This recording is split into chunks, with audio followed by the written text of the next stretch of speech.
It is time. Monday Night Raw, baby. It is on. After the Super Bowl, we are having ourselves another bowl. Another bowl of wrestling. Let's see what's up, man. Let's see what Randy has to say. Let's see what Charlotte's announcement is. Let's see who gets to be the #1 contender versus Brock Lesnar at Super Showdown.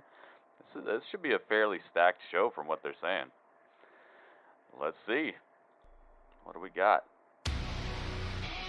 Oh, starting it off with the theme song. What a good way to start things off. What is up, guys? What is up?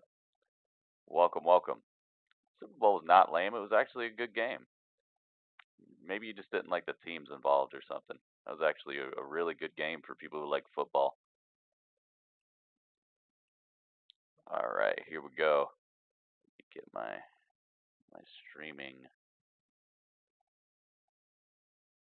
setup going. Oh, they actually put Edge in the opening. It looked like.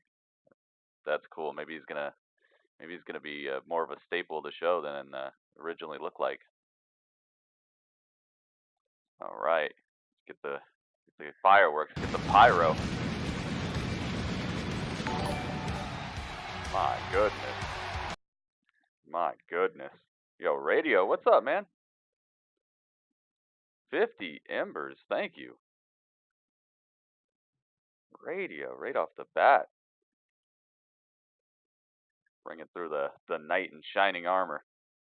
I'm gonna give you a bunch of spaceships for that. Bunch of spaceships. Thank you, man. All right, they're showing what happened last week with Edge getting his head crushed. Radio, thank you so much, man. Yeah, we gotta clear it out. What is up? What is up? Pyro, woo! Let's go, let's go. Think you know me? I thought he was going to be back. I thought he was going to be back already. They got me. Lars Sullivan, yeah, that'd be cool to see him back. I'd like to see Lars back. You're damn right I do. So they're showing just what he was saying last week before he got smashed. I was medically disqualified from ever doing this again. But I refuse to live in a world of what ifs. The second I ask what if, the very next second I get to work making that what if disappear. If you knock me down, I get back up. I have grit. I got in the best shape of my life at 46 years old, so I can step back in here and end my career what the heck? Terms. Entry number 21 in the Radio. Is it gonna be? You think you know me? Oh my! It's been Dude, Radio. years. Lighting it up over I here. found myself in the Royal Rumble. Thank you very much, man. Thank you for the spark. Familiar faces. Welcome home, Edge. Alright, good. Oh Dug my! too deep to get myself And the out of easiest this commentary. guy that grabbed my hand and pulled me up out of that hole. And it was you. You're a brother to me, your family to me. Last night, feeling that chemistry that only we have. That was special. You're out here, you're talking about what ifs. What if Rated 𝐅𝐭 got back together one more time?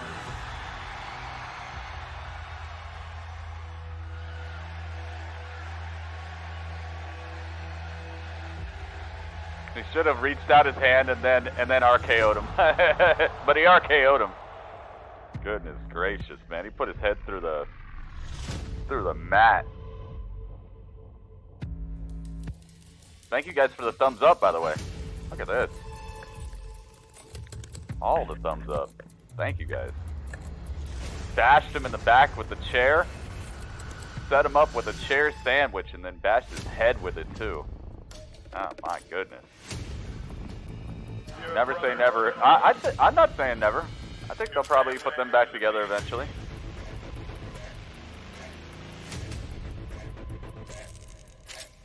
Legendary, dude. I love it.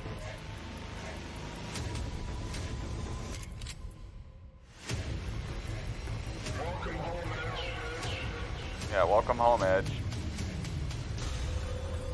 Dang, dude.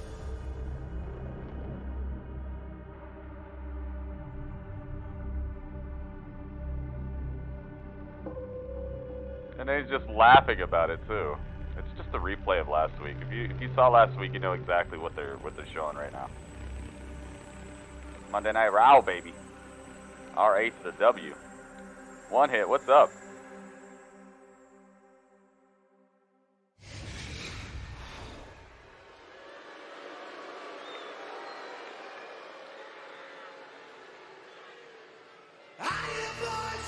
Here he comes. Randy's gonna explain his actions. Let's hope he actually does. He could just walk out here, pick up the mic, and then just drop it and just walk away. That would get him definitely booed, probably a lot more. But he's walking out here. Can't play his theme song because,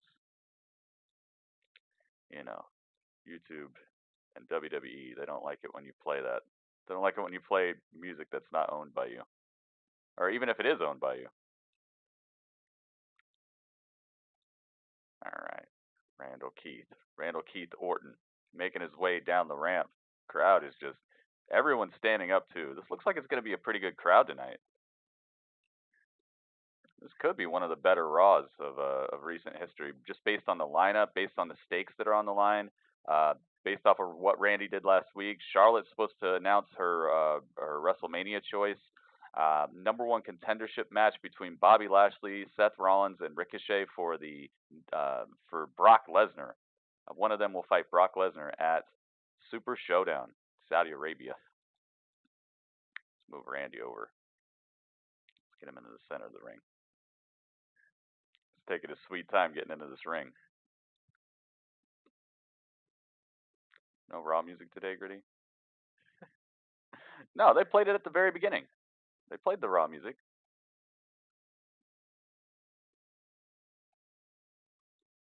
All right, Randy. Here you go.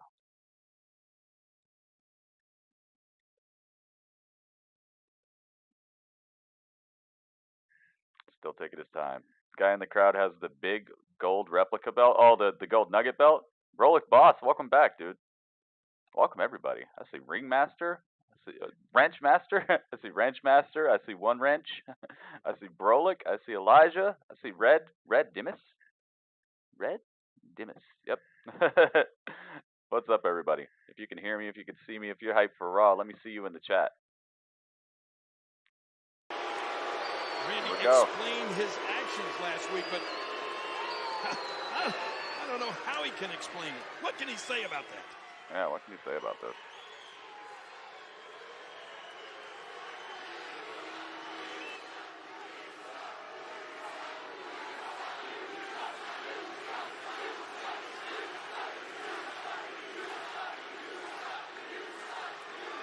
All right, Randy. What does he got to say for himself? Why would he do this? Why would you do this? I thought you were friends. I thought he was family to you.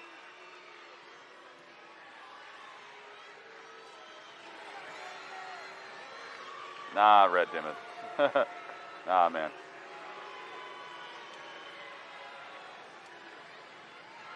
You heard Raw was going to be canceled. Well, whoever you heard that from, you shouldn't listen to anymore. I mean, everyone's allowed to be wrong, but some of these people just go way too far. Rey Mysterio takes out Randy tonight? I don't know about that. Nah, Demis, stop. Stop, dude. Stop. Don't be telling people where to go illegally watch shows, man. No. We don't allow that. Viperville is here. He is sure taking his sweet time.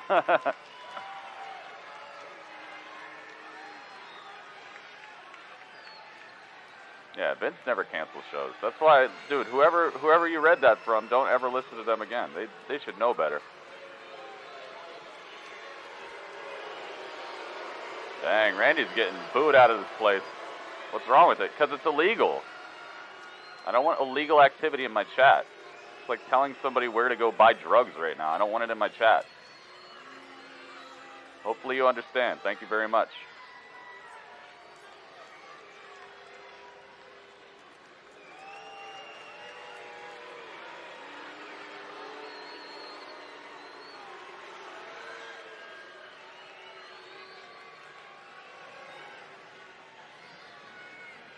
Is he finally going to talk? He's just pacing around the ring and everybody's just booing him into oblivion. This is my yard now. And he just drops the mic. Look, What's up, Gemini?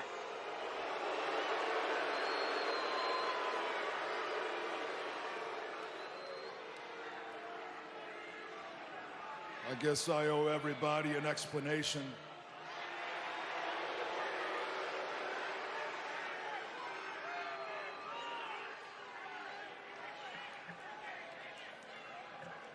You see, the thing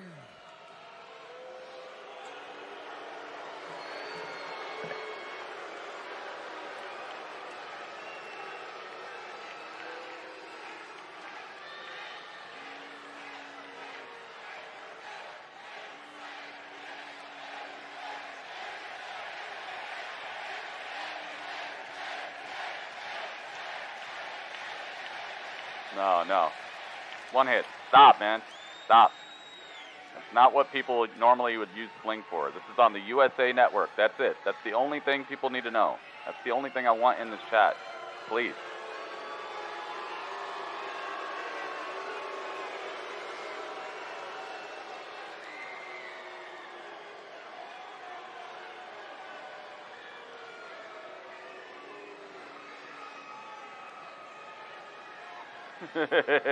The look on his face. It's like he's trying to be sincere, but he also is just loving how much he's getting booed right now. last week,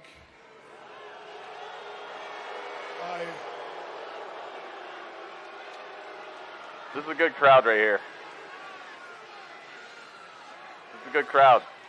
They need to be giving it to him like this. I like this.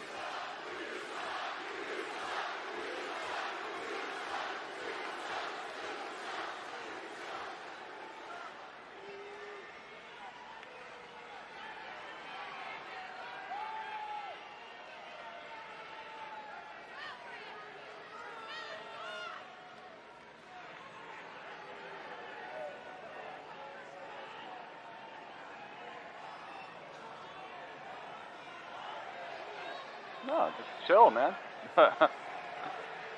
I can't, This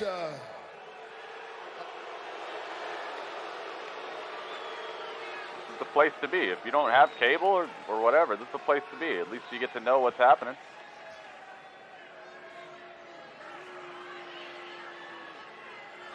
I can't do this. That's it? You kidding me? That's it. I knew it. You're not He even puts gonna get down me the to mic. listen? Wait a minute, wait a Thinking minute. about walking away.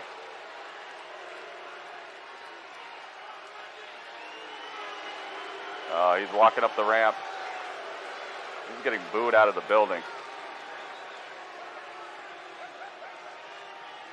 King, some of the most Dang. chilling moments in the history Actually of walking Monday Night Raw, out. they've either happened to you or in front of your eyes. What is your reaction to not only the actions last week against Edge, but the behavior of Randy Orton tonight? Well, you're right about that. I've seen Wow. some bad things happen on Monday Night Raw over the years. was Last it. week happened to be one of the worst. And I don't know what to think. I mean, as Randy was coming out here, I'm thinking, this guy is just evil to the core. But then, I don't know, it seemed like I started to see some remorse. I don't know what to think right now. There's certainly some apprehension on the part of I agree Randy with Orton. that. I It think did this seem all like he had a little started within apprehension. The Royal Rumble match That was 8 days good, ago. yeah. Let's It be looks like frank, there's every something man deeper that than stepped just being the inside legend killer. 2020 Royal But it Rumble could match just be a had setup, you know? You know how he monumental rolls, task man. ahead of them. You know how he rolls. He sets people up a lot. All right, now they're showing a recap of the Royal Rumble. That he would enter the Royal Rumble match at number 1, but Brock Lesnar has done That was pretty cool right there. We rubbed like he says he got the Roman treatment. That's true. Lesnar has annihilated I don't know if the Legend Killer is back, man. He looked remorseful. He looked like he didn't want to do it, but that he kind of had to do it or something. I hope there's a good storyline behind it. Seems like there might be. Hit the thumbs up. Yes, yes. Thank you, guys. Thank you for all the thumbs up so far. Very helpful.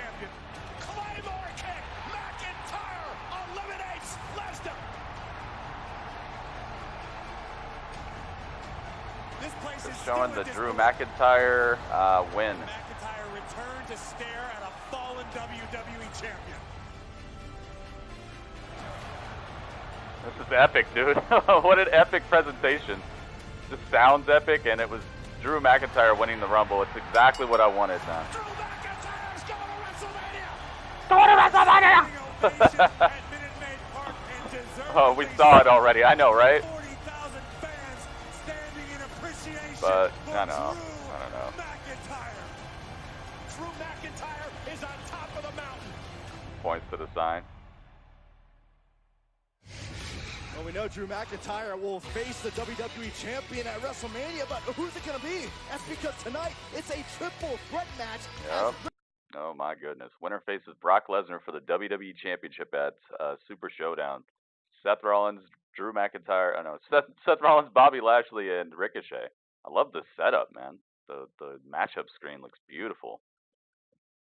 It would be cool if we get these matchup screens in WWE 2K21, if they even call it that. Maybe they'll call it something else. 6-man tag team elimination match: the Viking Raiders, Kevin Owens versus Buddy Murphy and AOP. Since Seth is going to be in action in the #1 contendership match. Oh, all right. Going with the Lana thing. The Lana match is next. I know you guys love Lana so much. I know you've been waiting for this match. You've been with bated breath. Oh, she got like a Wolverine looking outfit on. That's pretty cool. Da da da. It's like the yellow and blue Wolverine looking outfit.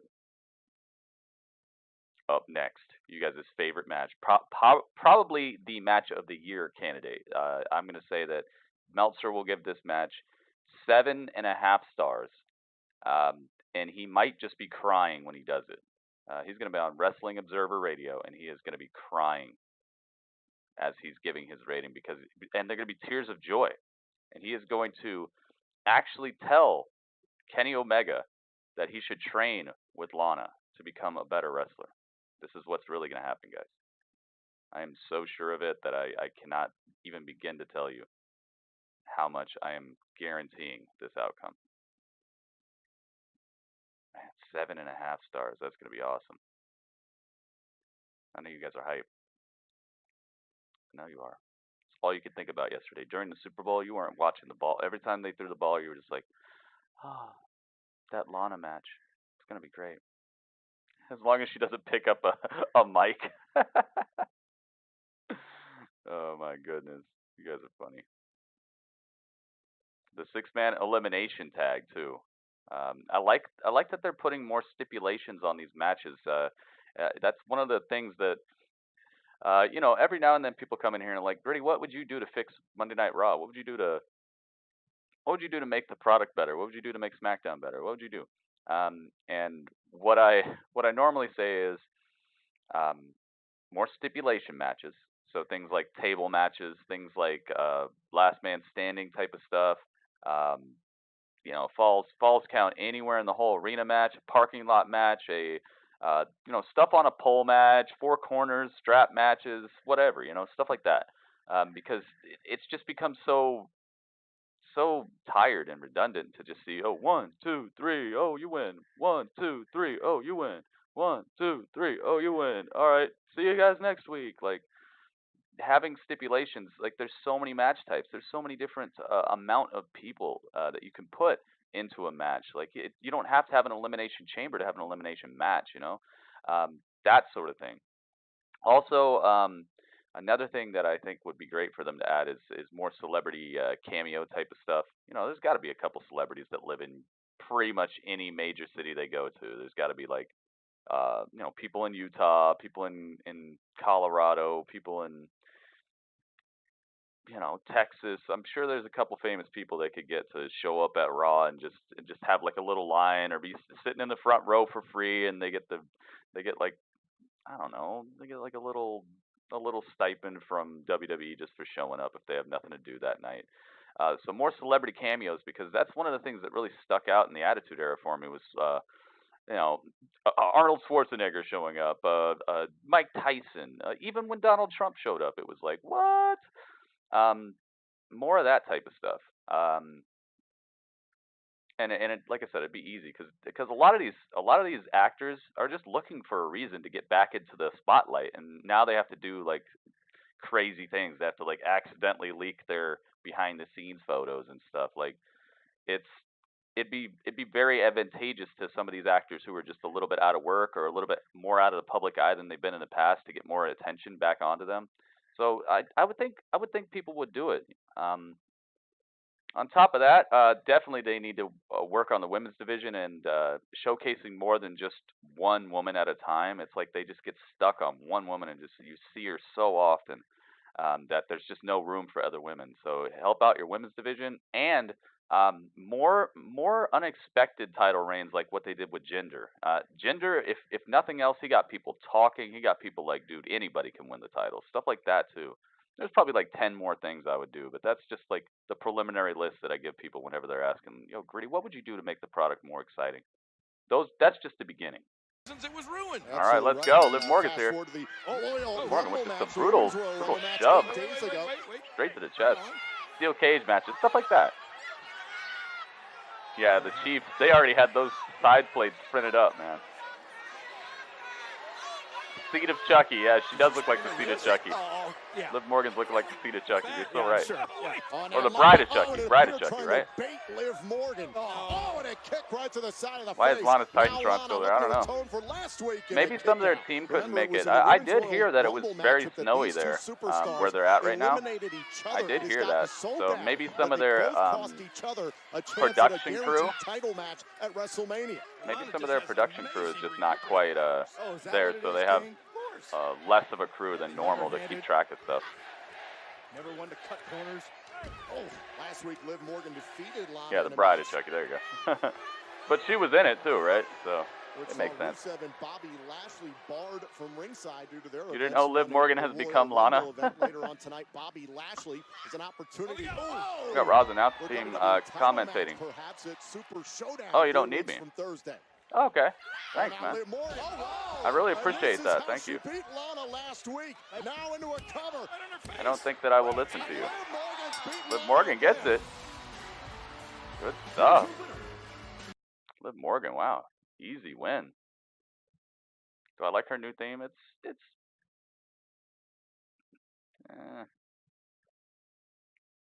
I guess it fits her. What's this? Oh, the Riot Squad? Ruby Riot's back? The return of Ruby Riot. Oh, you know what's about to happen here. Ruby Riot is back, guys. And Liv Morgan looks so surprised to see her, and she's just smiling. Oh, no. You know what's about to happen here. Oh, no.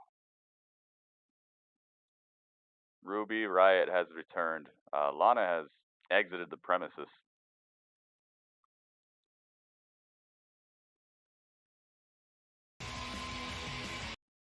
La la la la la la la la. All right. Ruby. She looks like $1 million, man. Nice to see her again.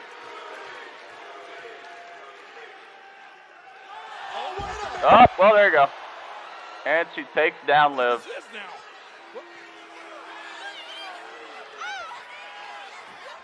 She said, oh my goodness, big boot. What the hell are we witnessing? Oh, never mind. Lana's right there. Ruby Riot just smashing Liv Morgan. Oh my goodness. Why? And Lana loving every second. Wow, and Lana's right there in the corner. I couldn't see her for a while, but she's right there. And both. Oh my goodness. Thunderous clothesline to the back of the neck.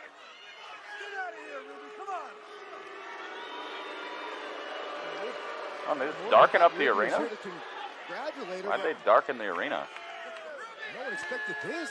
That put a big smile on the That's face weird. of Lana, and one on Ruby Riott as well. Oh, now Lana. And now Lana Liv Morgan having just taking this Lana opportunity to a hit few her with the moments ago. Bronco Attack from driver. Riott. Lana capitalizes. X Factor. Hit her with the X Factor. My goodness. The Bride of Chucky has been decimated. How convenient for Lana to pick up the pieces. La la la. You know what they say? Well, I guess Lana wins in the long run. She didn't win the match, but she definitely is walking out of here feeling a little bit better than Liv is.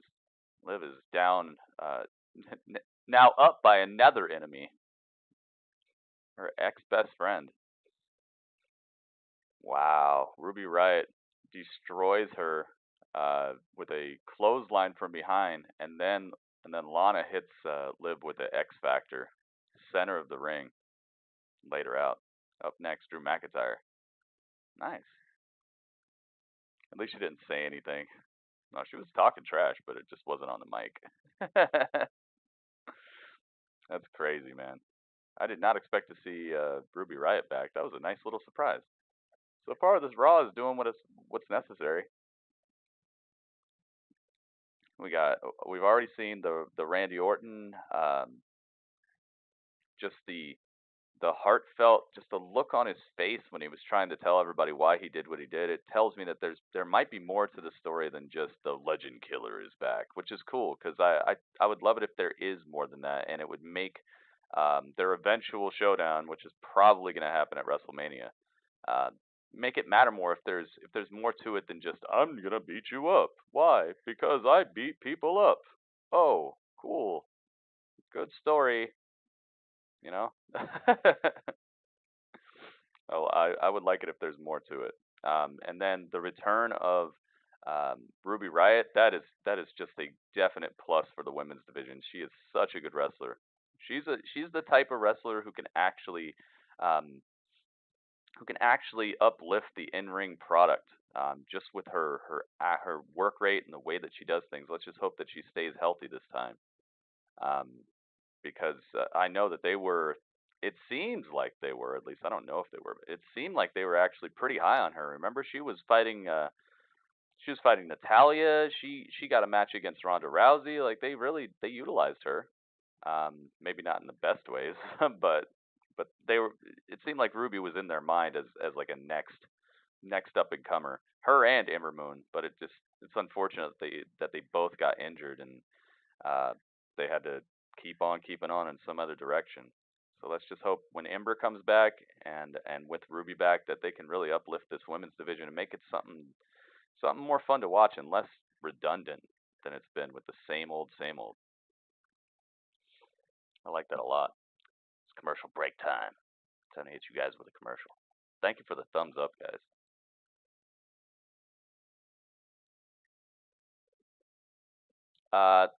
Thought Liv would come back. ND teamed with Bray. Yeah, everybody was saying that. I'm glad they didn't. I don't think anybody needs to be with Bray. He's got enough little characters with him. I feel like if Bray had anybody with him right now, it would be like the Seth Rollins Becky Lynch effect. You know how Seth Rollins was like, he was like the hottest thing for a second, and Becky was too. And then as soon as they started that like romance thing where they were showing off that, oh, that's his girlfriend, that's her boyfriend, then it's like their stock dropped so far because like they were these independent forces, and then it was just such a distraction of their way of dominance and their attitudes to like be leaning on somebody else, that it just, I don't know, it kind of took the steam out of both of them. I think that it would do the same thing with Bray Wyatt and Liv Morgan. I think both of them wouldn't benefit from the spotlight as good as if they were apart. And would she even be Liv Morgan if she was like Sister Abigail? No, she'd be playing a part, and it wouldn't be showcasing her actual attitude. People like her because she's chipper, you know. She's got a good attitude. She's you know, she seems fun. She seems like a hard worker. Like she would just be this dark lady walking around saying weird stuff just like Bray does. So it wouldn't even be Liv. Oh, they're showing what's up with the weather. Into today to a point, there was some concern whether or not Raw was going to get on the air. Even the governor of Utah recommended people not be on the... Dang, dude. And Raw still goes on. That is just dedication.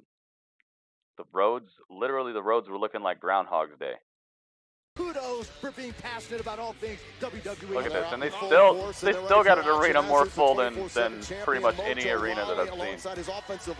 Mojo Rawley with Riddick Moss. Oh, so you see, Mojo's gonna keep on doing this where he defends the title like for real. He's not. If people sneak up, they get smashed. But he's giving people straight up title shots. I like that a lot. So Mojo is out here. He said, anybody who wants to come get it. McIntyre, who last week on Stop Raw playing this music? Gosh, man. They just keep on playing this music. Ay, ay, ay. Oh, my gosh. And now they're doing a recap of last week. Another recap, guys. I hope Drew McIntyre comes out here and smashes them for the 24/7 title. That'd be a pretty cool angle. I do like Mojo with the 24/7 title, though. It brings the legitimacy to it that it hasn't had pretty much since its inception. Okay, let's get Mojo. Mojo, there you are. Mojo, 24/7 title on the line. Who's it going to be against? We don't know.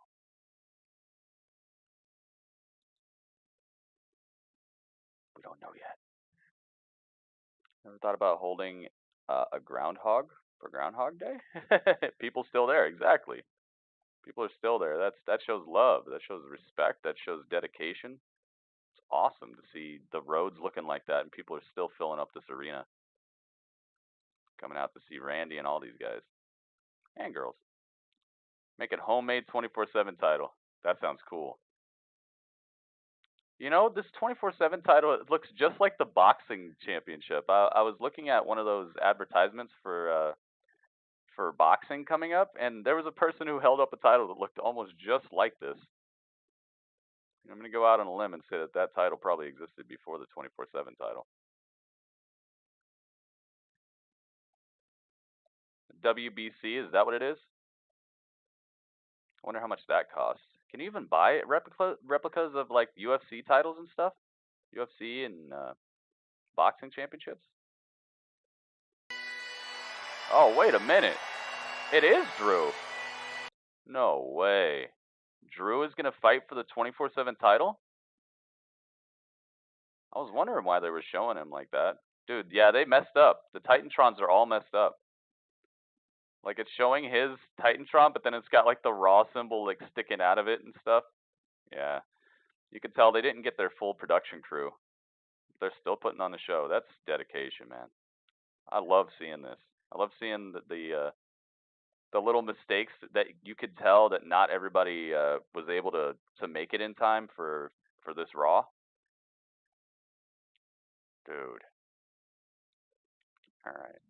Is it really Drew McIntyre versus Mojo? Well, maybe Riddick is going to get involved. Because he's got Rick Moss with him. All right, Drew Mac.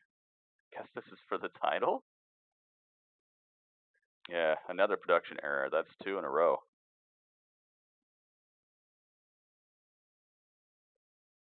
Let's get a 5-star match, yes. Gallows was feeling so good, laid out a challenge. All right, Drew McIntyre. He wants a mic. Look at Mojo, got a big smile on his face. Really confident. The Pyro Crew showed up, yeah. I thought they could melt some of the snow. It's not at stake in this match. Drew McIntyre. First of all, thank you, Salt Lake, for fighting through that blizzard to be here tonight. Heck yeah. Something new finally, I know, right? Mojo, it's like bad things have to happen for them to like step it up sometimes. As soon as I put this microphone down, 3 seconds later, I'm going to Claymore your head off. Oh. Now let's take a second and talk about Brock Lesnar. Boo. You might have noticed in that clip, Brock attacked me last week.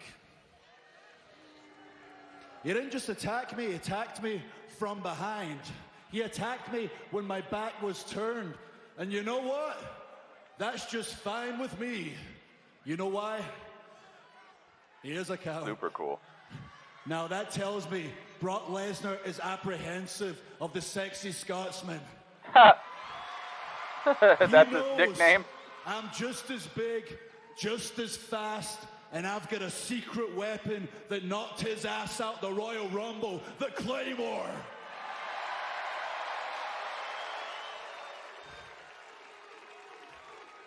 True.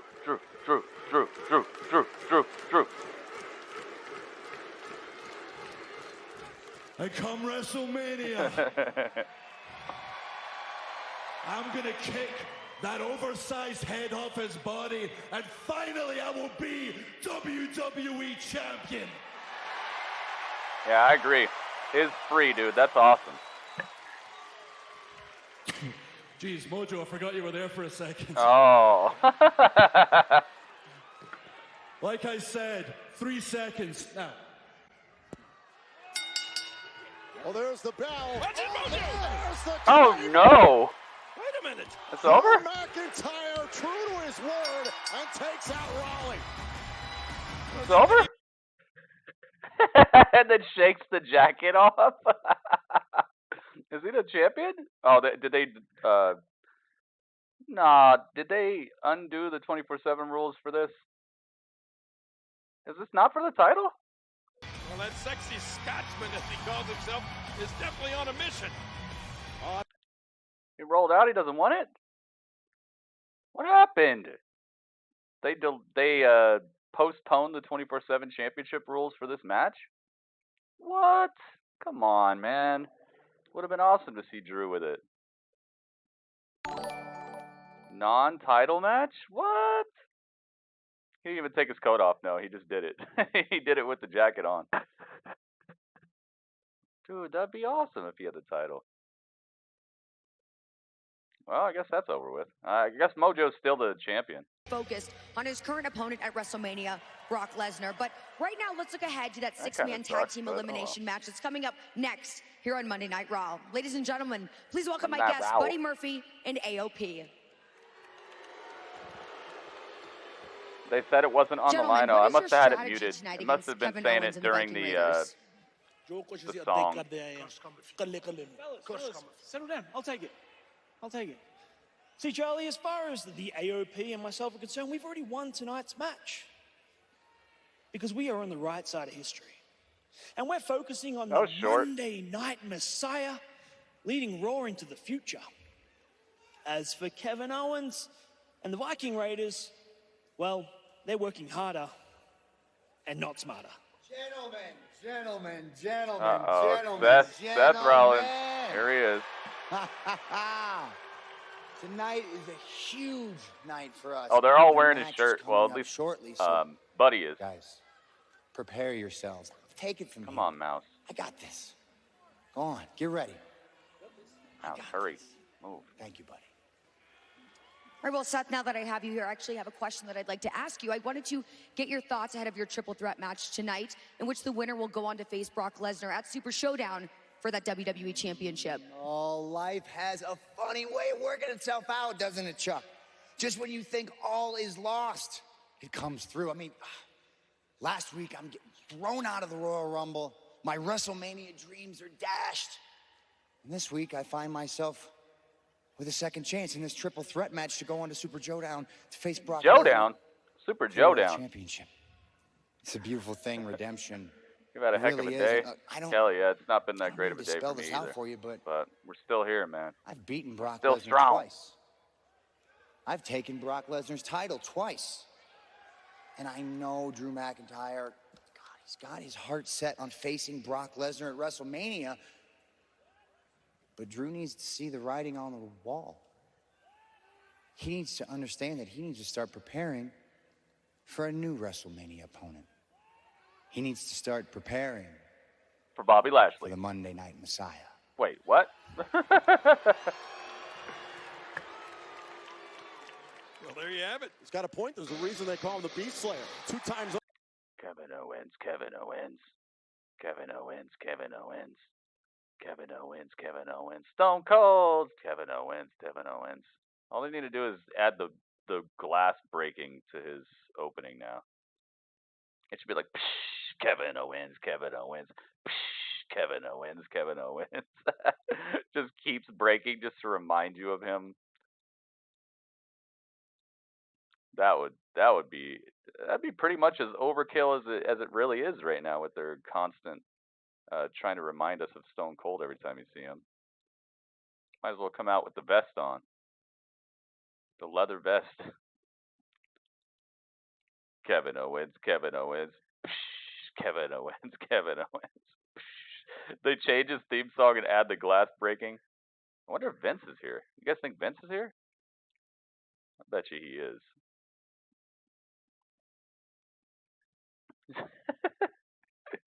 Kevin Owens, Kevin Owens. Psh, it just keeps doing the add disturbed, yeah. It's like dun-dun-dun-dun, dun-dun-dun-dun. What? Dun-dun-dun-dun, dun-dun-dun-dun. Wah! Dun-dun-dun-dun, dun-dun-dun-dun. Psh, dun-dun-dun-dun, dun-dun-dun-dun. Oh hell yeah! Like they just added everything.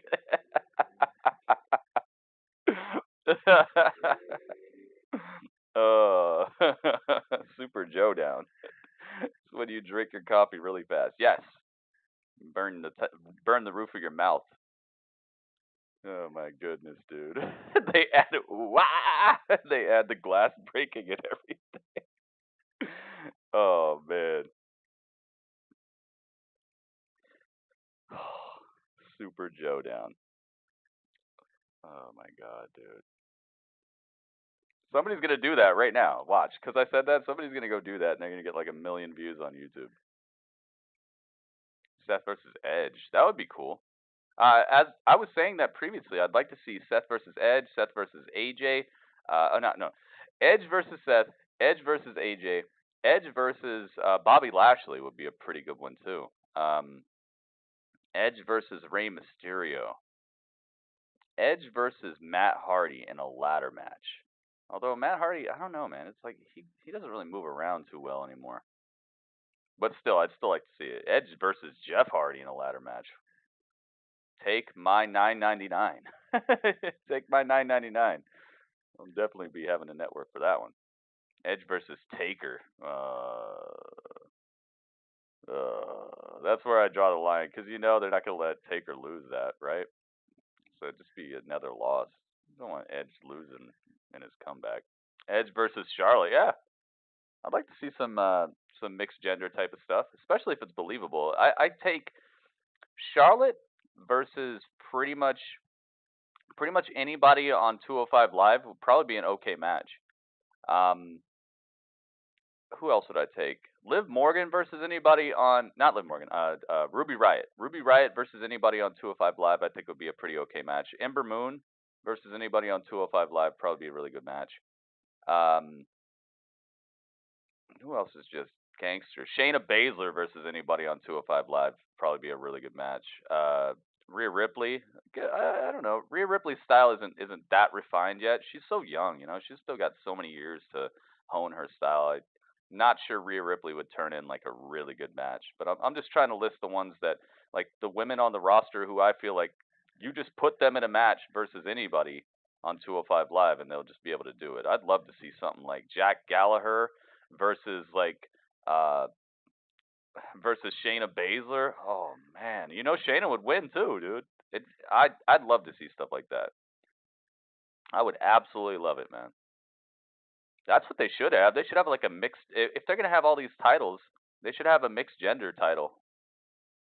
They should have that, you know, and have it be any show. You can go wherever you want. You can go NXT, you can go SmackDown, you can go Raw, you can go NXT UK with it.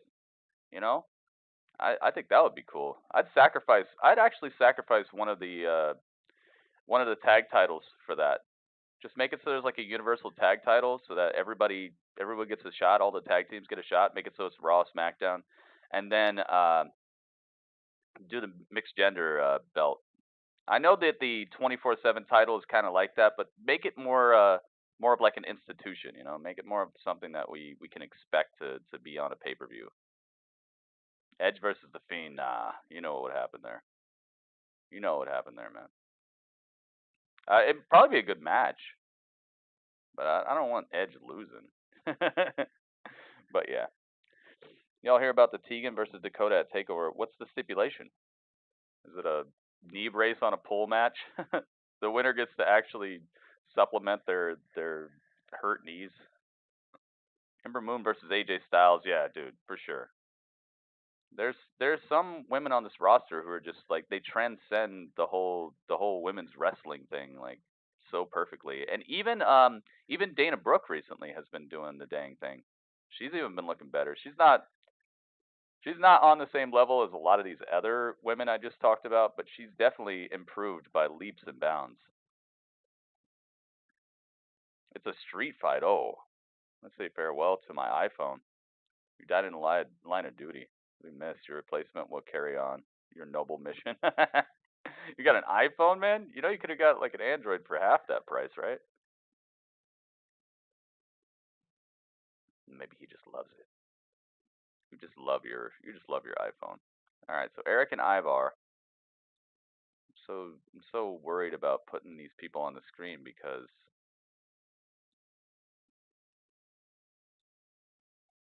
my mouse just sucks, man. My mouse is like not letting me do what I need to do. All right, Eric Ivar. Okay, so it's Buddy Murphy. My buddy and me. Remember those commercials? My buddy and me. My buddy. And then 𝐿𝐭𝐫𝐞𝐚.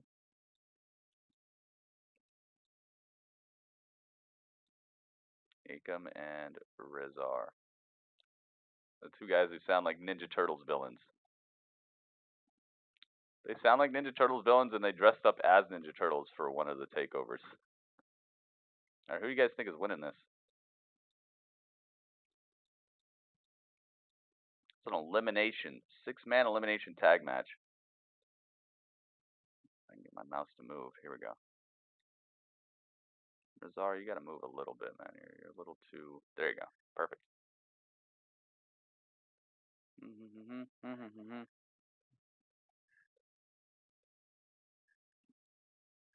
Street fight stipulation. That sounds really good. All right, come on. Come on, mouse. There you go. Thank you, mouse. A minute, come on, let's get the stories. Tag. Samoa Joe got Cactus injured Jack in the hardcore match last matches. week, and you're not going to give the AOP Edge and Christian versus credit? the Usos. Oh my goodness, that would be awesome. Sacrificed himself, tag made. Back in Edge and Christian versus Daniel Bryan and Kane. Yes, of the dude. former Raw Tag Team Champions in Byron. That point is something that sticks in the craw. The Green, Viking Buddy Murphy in the AOP t-shirt or Kevin Owens with the Viking face paint. What is more dangerous? Tag team I would say match continues live on Raw. I would say Kevin Owens with Viking Raiders face paint.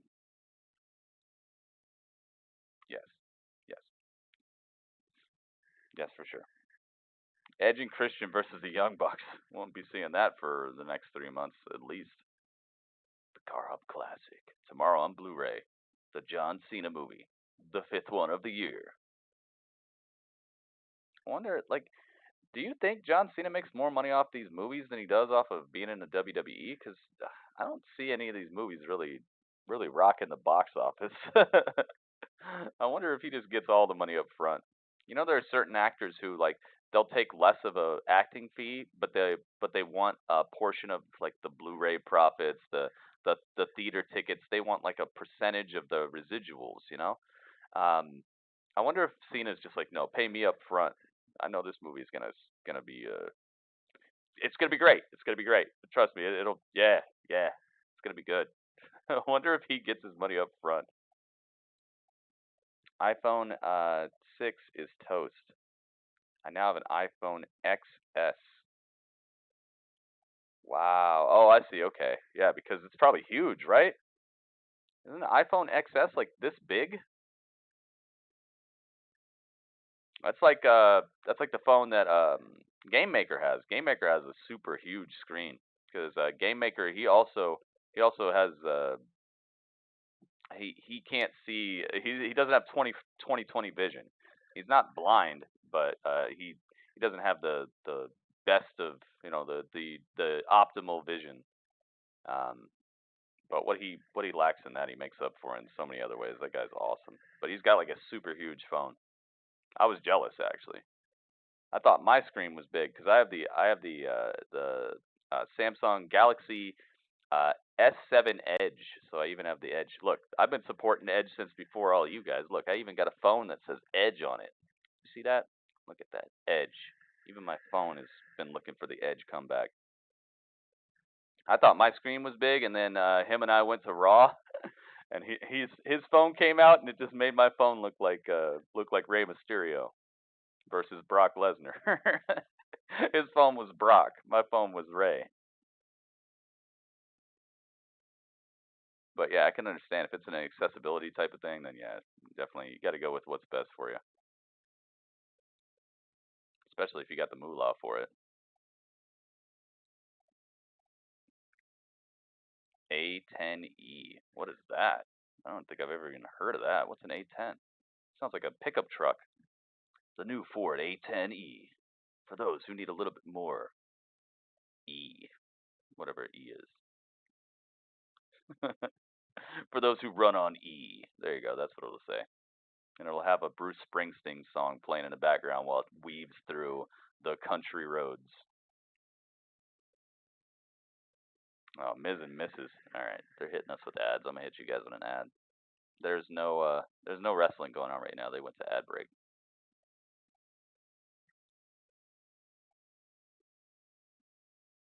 Versus the New Day for the Tag Team Championship. That could be a great match.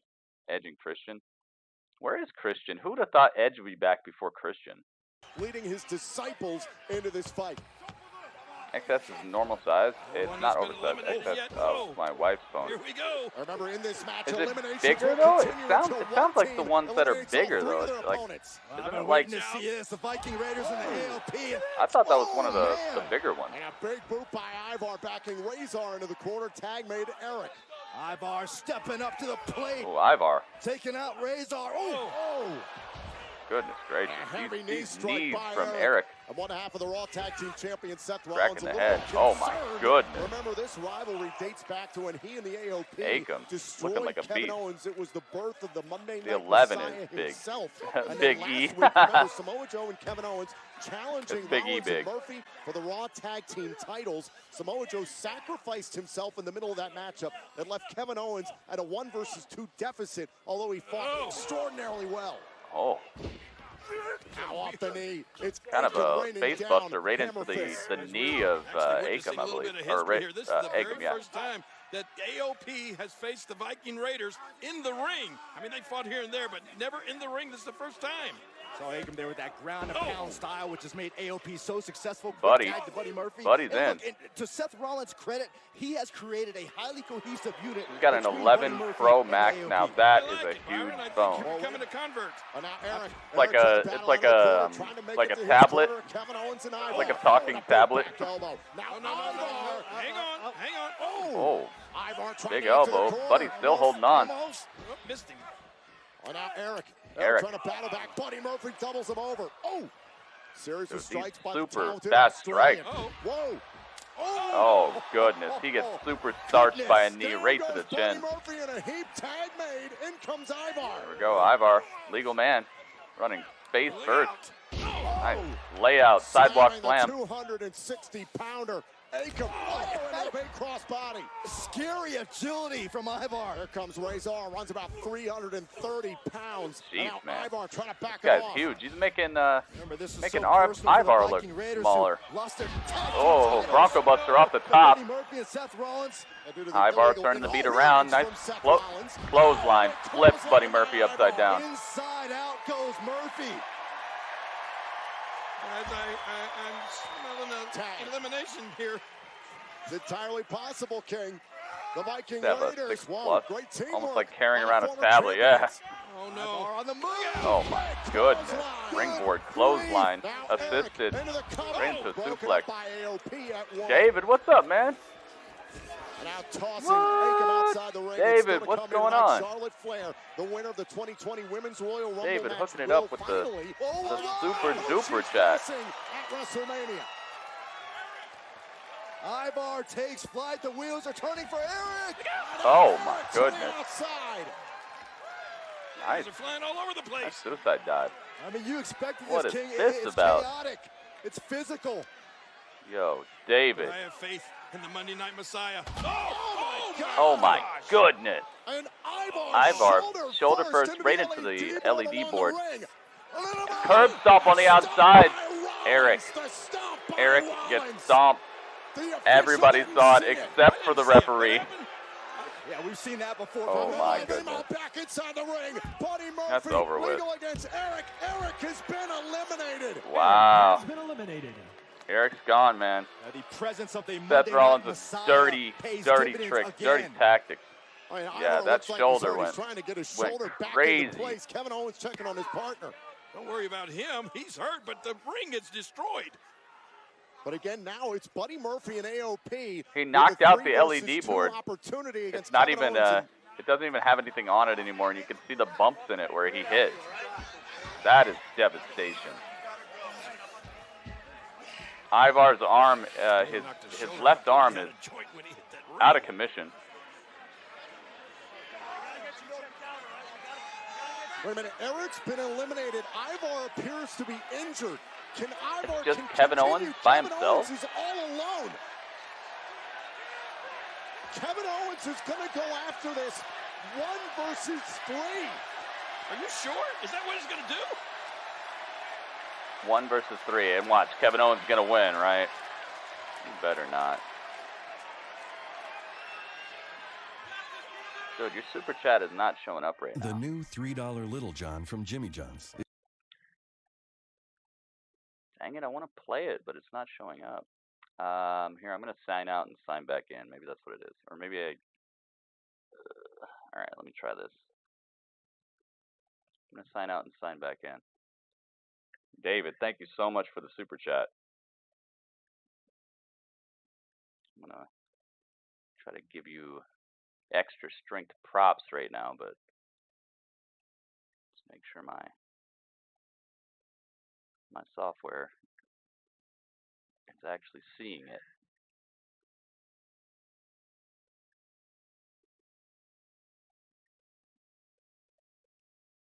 Aha! All right, I think I might have fixed it. Yeah. Ooh, let's go. Let's go. Let's get it.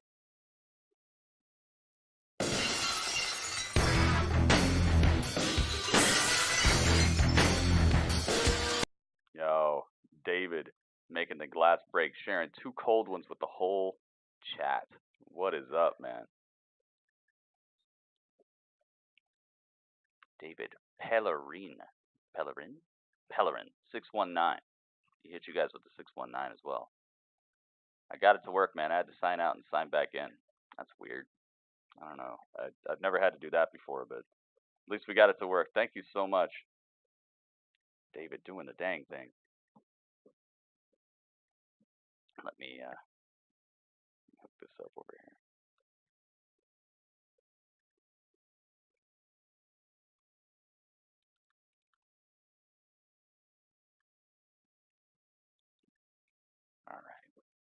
All right. I think we got that.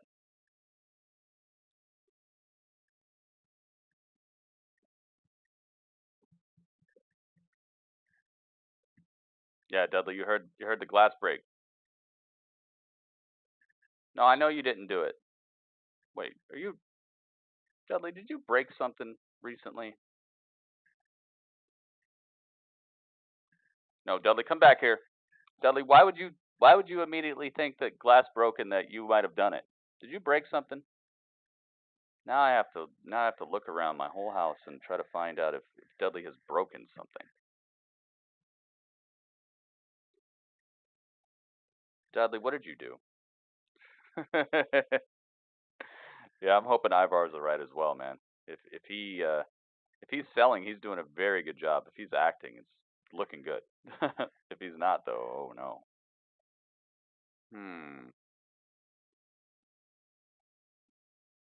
I suggested Damian Priest. That would be cool. I like Damian Priest a lot. He's got to get his hands on a singles title. I would like to see him be the North American champion sometime. Dudley's emo looks like bacon. He is bacon. He is bacon. He's a living piece of bacon. He's an alien.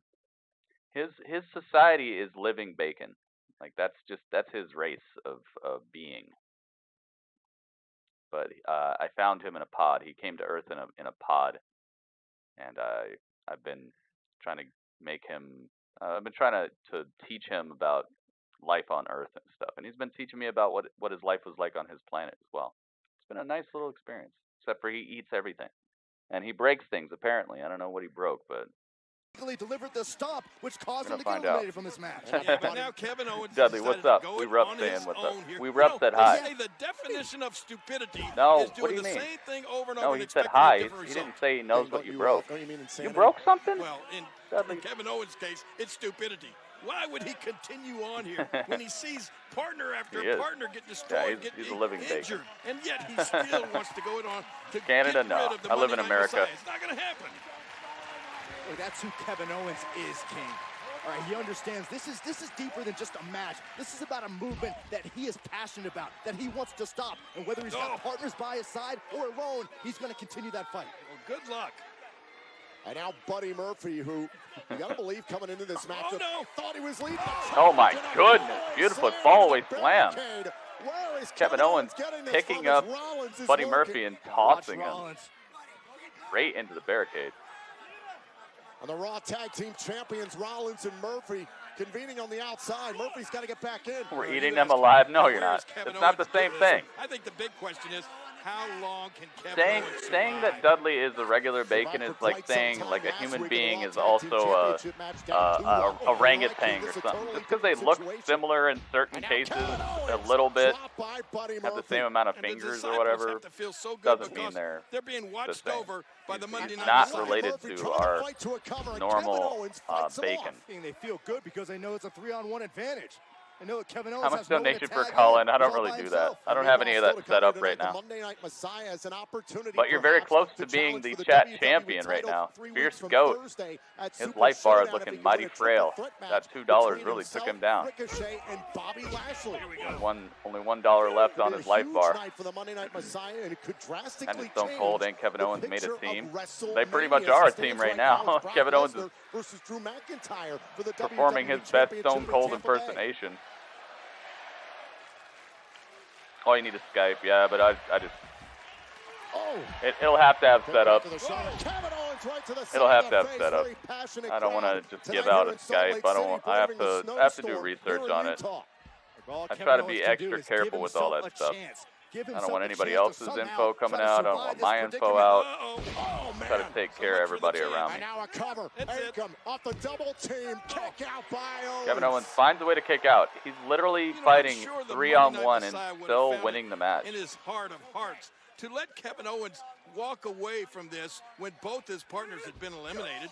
He could have lived to fight another day. I hope Kevin Owens loses as well. For all of these fans, cannot be beating both members of AOP and Buddy Murphy, dude. Seth Rollins has made no bones about Don't do it. He wants to snuff out Kevin Owens. He wants to snuff out this resistance we've seen week after week.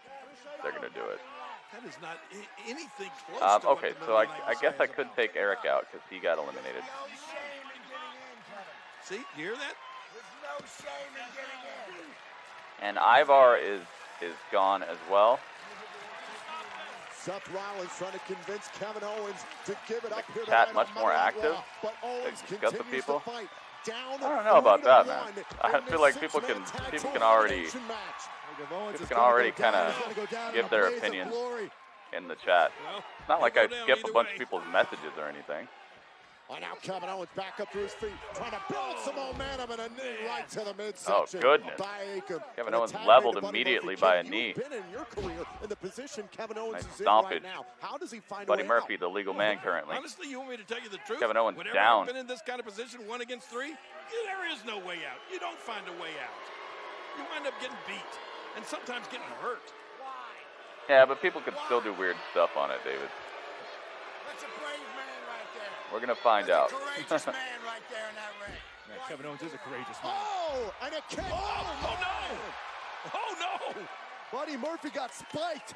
We'll see. I've been thinking about doing that. I've been thinking about doing it, man. But it wouldn't be during the show. It'd be during the after show. It wouldn't be during Raw. It'd be during the review. Because I do a review after every Raw, after every SmackDown, every NXT, AEW pay-per-views. I do reviews after everything.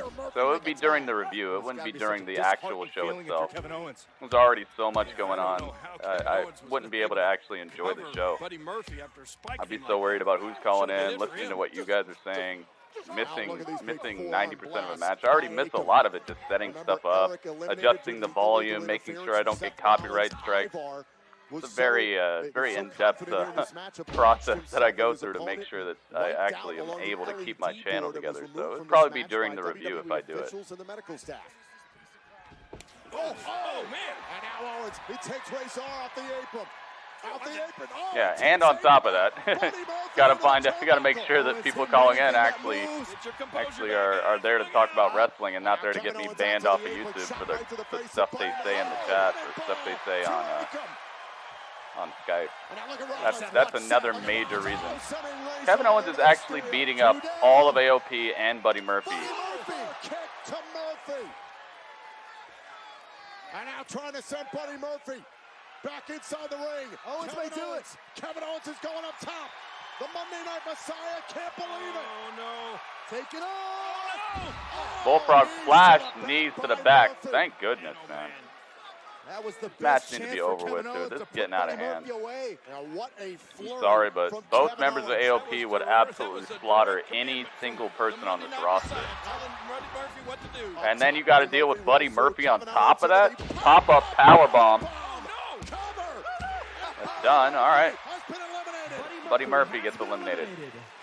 Here we go. To pick off one of Seth Rollins' disciples. One down, two to go. This is outside the realm of possibility. Oh, this is a whole different complexion to this thing now. You almost sense a little bit of panic now. Yeah, like I said, I've been thinking about doing that for a long time, but it would be for the review portion. It wouldn't be during the actual show itself. And now 𝐿K𝐻 is all over Kevin Owens, who's taken a lot of damage at this point in the match. Ground and pound by 𝐿K𝐻. Absolutely mauling Kevin Owens. So good idea, David. Thank you for bringing it back up, because for a while nobody was really talking about it. So I'm like, maybe people don't want it. Stunner. Wow. 𝐿K𝐻 is out. It is one-on-one now. Rollins has got to be asking himself, how did it come to this?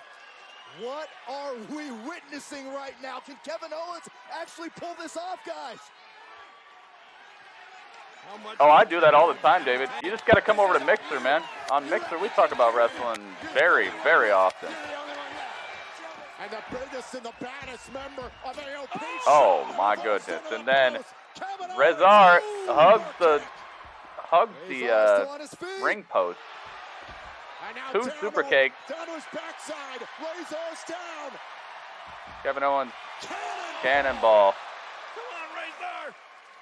Remember the words of the Messiah. This is all on you now. Owens has got to move. Owens can't waste any time. Owens could do it tonight on Monday Night Raw. Kevin Owens, top rope. Lands the front flip senton. Oh, Rezar finds a way to kick out of it. So close for Kevin Owens. Kevin Owens nearly pulled it off. Yeah, Seth Rollins knows it. My goodness.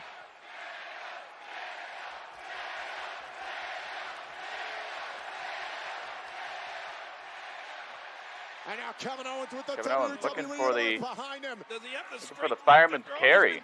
And again, a lot of punishment has been dished out on Kevin Owens throughout this matchup. 330 Can't lift pounds him. here, King. Oh, he's got him up. Wait a minute. Unreal.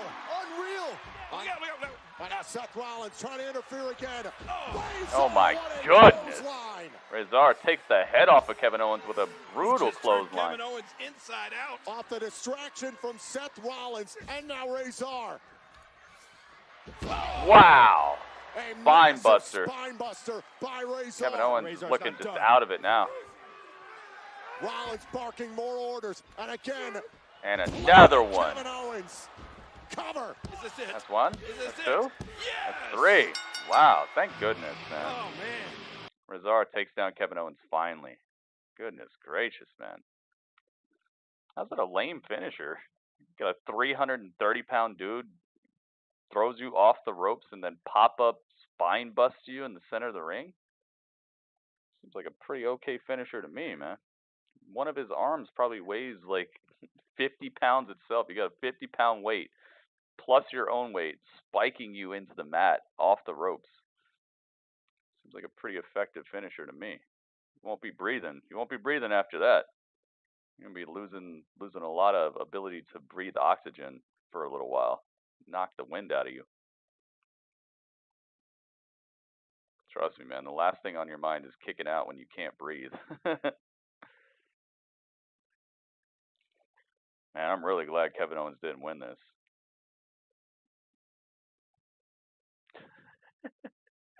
Yeah, I mean, you gotta look at how many people have had a spine buster as a finisher in the past. Some of the most devastating athletes of all time, that was their thing.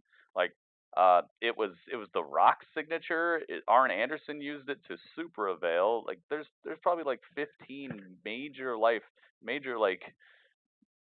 what do you call it? Like Hall of Fame consideration athletes who have at one time or another used the spine buster, and they weren't 330 pounds and like 6'5" or whatever. That's a long way down.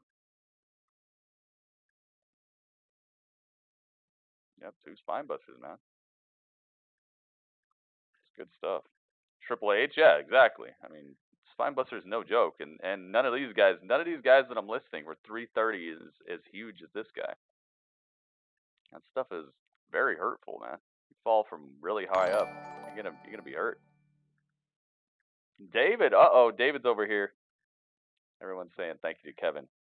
Thank you, David. David joining us over here on Mixer. Thanks for coming through, man.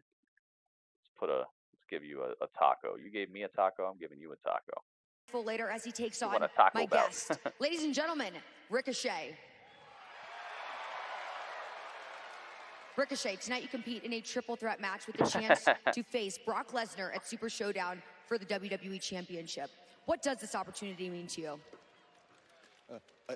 A chance to compete for the WWE title. I mean, that's the dream, isn't it? Hell, since I was a 14-year-old kid, all I wanted to do was just prove that I could be one of the best, and tonight is my chance to prove that. And I know that it might seem unrealistic for someone like me to earn a WWE title match because of the obstacles that are put in front of me. Come on, Mouse. I know I'm not as big and I'm not as strong as Bobby Lashley is. I don't have a gang like Seth Rollins does. So I have to use something that I believe is more valuable than any of that, something that got me here. Heart. So tonight, as slim as it may be, tonight is my chance to prove that determination can outweigh probability. Oh, determination. So to answer your question, what does this mean to me? Charlie, it means everything.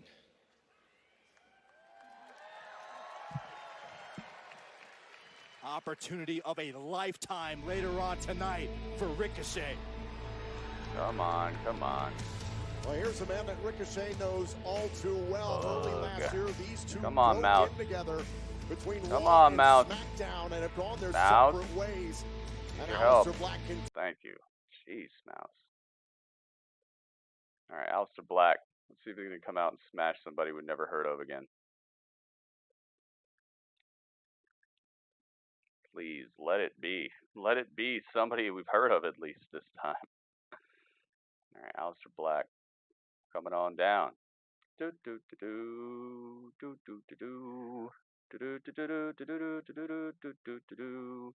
He slips over his words like he's nervous. The thing is, he's doing that on purpose because he thinks it makes him seem like a. He thinks it makes him seem like how do you say it?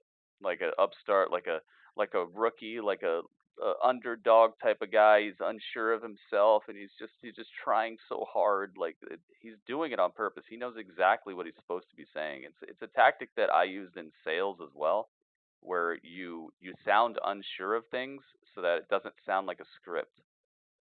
And he really needs to step away from that. It's not working. It's absolutely not working. It's just making him seem like you said. It's not getting the point across. The Price is Right. Yep. Come on down, Alistair. They give him the Viking Raider treatment. Yeah, no, that's all they're doing with him. They can't figure out a way for him to have a 6-minute match, 7-minute match with somebody and make that other person look okay and make him look devastating. They can't figure it out. They did it with Buddy. They did it just fine with Buddy Murphy. It's just like they forgot how to do it with anybody else. Aleister Black versus Brock Lesnar. Maybe someday, dude. No time soon.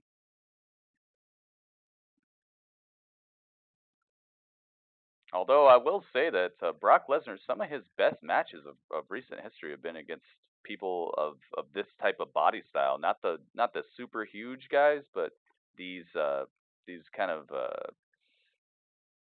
smaller people that he can have dominant spots with, but also can push the tempo of the match a little bit. I feel like when he wrestled AJ, he had a great match. When he wrestled Seth, he had a pretty okay match. Not anything really to write home about. Finn Balor, when he wrestled him, a lot of these smaller body type guys give Brock some of his better matches. Eli Drake, yeah. Eli Drake is good on the mic. That's for sure. Decent roster person. I'd like to see the return of somebody here. The return of Jason Jordan. My man. The return of Jason Jordan. Can always hope, can't we? It's ad time.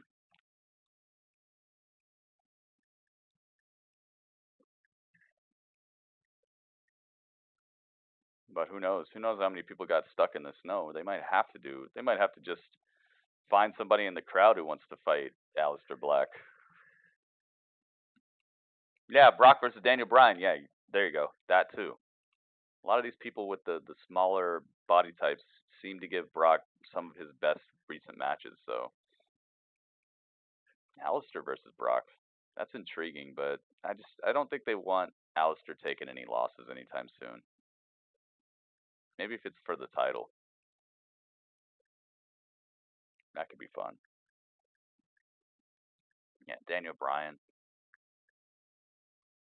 It's like when he wrestles people like Braun or people like Samoa Joe, these like super huge guys, the match doesn't do much. Don't get much out of it. I really liked his match with Roman at WrestleMania 31, I think it was. I really liked that match. Before Seth cashed in, that match was pretty good. I was actually getting into it. Has John Cena fought Brock? Yeah. Heck yeah, remember? It was at SummerSlam when Brock hit him with all those suplexes. It was like the birth of Suplex City. when he smashed John Cena with like 16 suplexes and then just pinned him like nothing. And got both of the titles. And then right after that, they melded the WWE title together with the WCW one and created. Oh, it's Eric Young. Eric Young is the guy he's gonna fight, guys. Let's hope they give Eric Young a little bit of love here. Eric is a good wrestler. He's a very good wrestler, actually.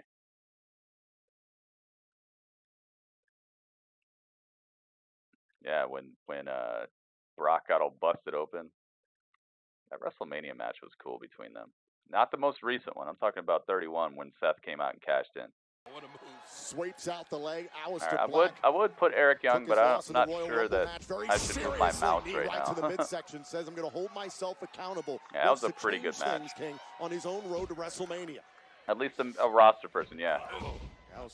Understand oh my can't goodness, be these strikes, back elbow, Judas effect. Oh, leaping knee. You know, he might have split the jaw in half. Eric Young not looking so young. Now Eric Young trying to battle back the devastating mind of Young up against the leaping gazelle knee. Oh my goodness. Eric, are you still with us? Eric Young looked like part of his mind left his head. But his laser focus. Yeah, at least Eric Young is putting up a little bit of a fight here. Watch out. But that's all over. The prelude to Black Mass. Done. Black Mask came over 1, 2, 3. Aleister Black picks a fight and wins. How is that him picking a fight, though? Because he still came out first.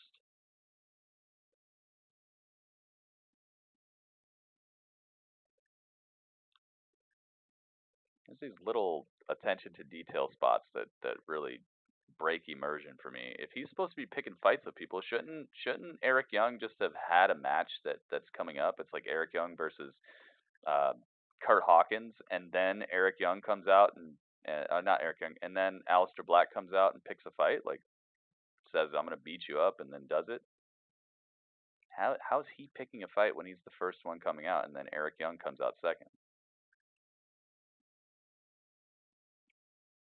Does the Hangman Page drinking remind you of Scott Hall? I don't really remember that.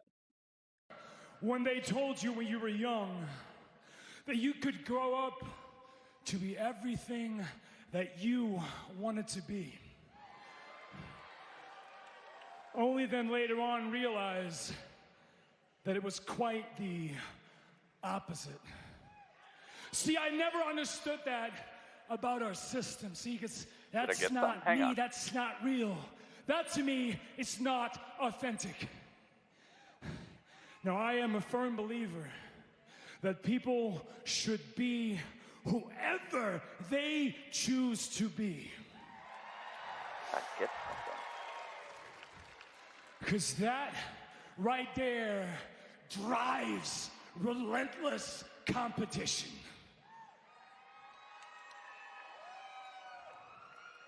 Oh, they blacked out the lights. So when I knock down the Raw locker room, there won't be any light that seeps in. I will engulf the whole room in shadows cast from the black mass. And while you are laying there, you will realize that it was done by a person who was told that he could be whatever he wanted to be. No, I don't see anything. Tell you what, if I'm a no man is ever truly good. No, I don't see anything. Unless it was, if it was Embers, maybe I just missed Embers. I didn't see anything.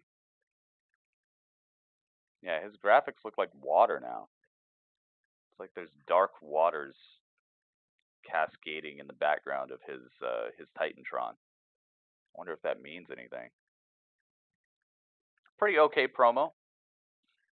I'm not the biggest fan of people destroying the whole locker room, because then what? We're just gonna watch him all day.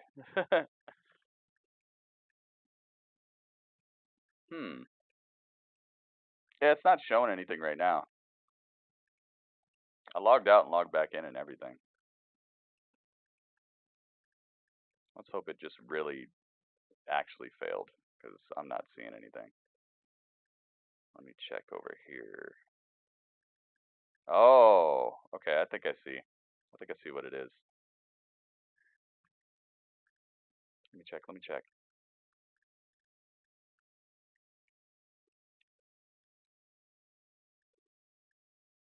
Ah, okay. It's because it says it's a e-check. Yeah, those always take forever. It takes like six days, sometimes like 8 days for e-checks to go through. And I'm not sure why it does those things. I'm not sure how to get around those either. They still work. It just takes like 6 to 8 days. So I don't know if there's a way to not do it that way, or just use like a debit card or whatever. I don't know. I don't know, man. Here we go. Humberto Carrillo. Springboard Carrillo, guys.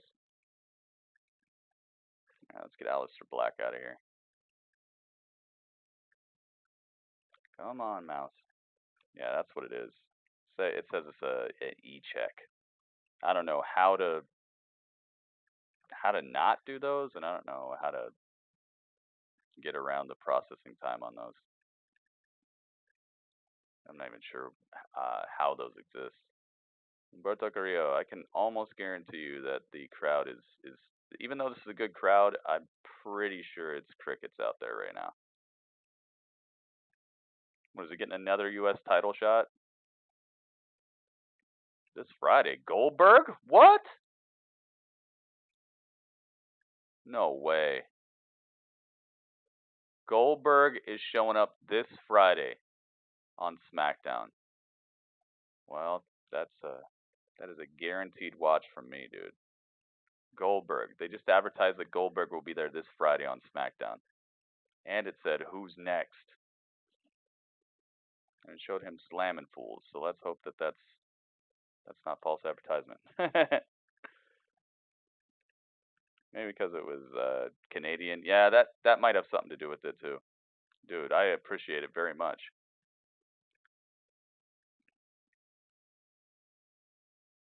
Dude, I appreciate it. Once I get it, of course, it'll be very much more appreciable. But dude, thank you very much. I wish there was a way I could make you the chat champion right now. Is there a way for me to do that? No, because if I reset it, it just makes me the champion. I don't want to steal your shine like that. Yeah, Goldberg this Friday. You watched a lot of A-Team episodes. Dude, thank you so much. Yeah, I wish there was something else I could do about it, but until PayPal actually lets the processing go through, it's just kind of sitting there. But thank you ahead of time, man. Thank you so much. Last time do a Bray Wyatt versus Goldberg at Mania. What the heck? No, that'd be a good match. Goldberg, he's got what, like 3 moves? He's got like three really good moves that he does.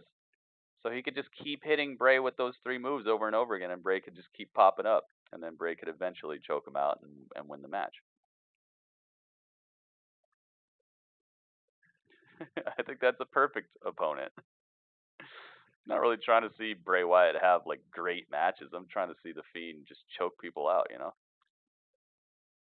Although it was entertaining to see him and Daniel Bryan. I don't need that to be every feud that he has where everybody's getting the upper hand and making it look like he's about to lose. Sometimes I just want the Fiend to be the Fiend, you know, to be untouchable. I think he's about due for another match like that because I don't know. Daniel Bryan really showed some cracks in the armor for me. It kind of made the Fiend look a little less devastating than normal, at least up until the ending. I think he's overdue for like a super dominant victory like that. But all 3 really hurt. Exactly. That's why I'm saying it'd probably be the perfect match for the Fiend, because the Fiend could just eat all 3 of the moves over and over again and still be getting up.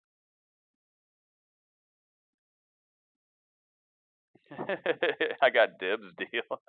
We'll see, man. We'll see. I can't promise anything because, like I said, it's something that I've been thinking about, but I got to get it set up. And the more promises I make, the more I just fall behind. I'm always thinking of new shows to do, new layouts to do, new experiences, new ways to get everybody involved. I do a lot more than just wrestling here as well. And the more time I spend on wrestling, the more people they don't pay attention when I do anything else. I want people to view me as a streamer and not just a wrestling guy. So if there's anything I'm going to introduce, it's probably going to be more like gaming related. That way people can get a good feeling of like, yeah, this guy does a lot more. Being a one-trick pony on the internet is a death sentence, especially if like you for some reason you can't do it anymore. We'll see, man. We'll see. Can't guarantee anything, but it's definitely under consideration heavily. Zelina Vega.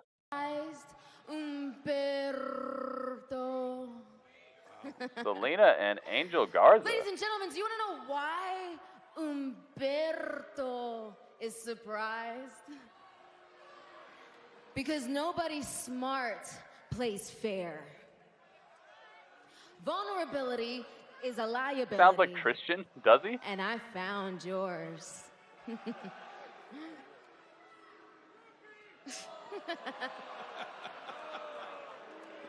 Because when you mess with my business, I'm not the one that pays the price.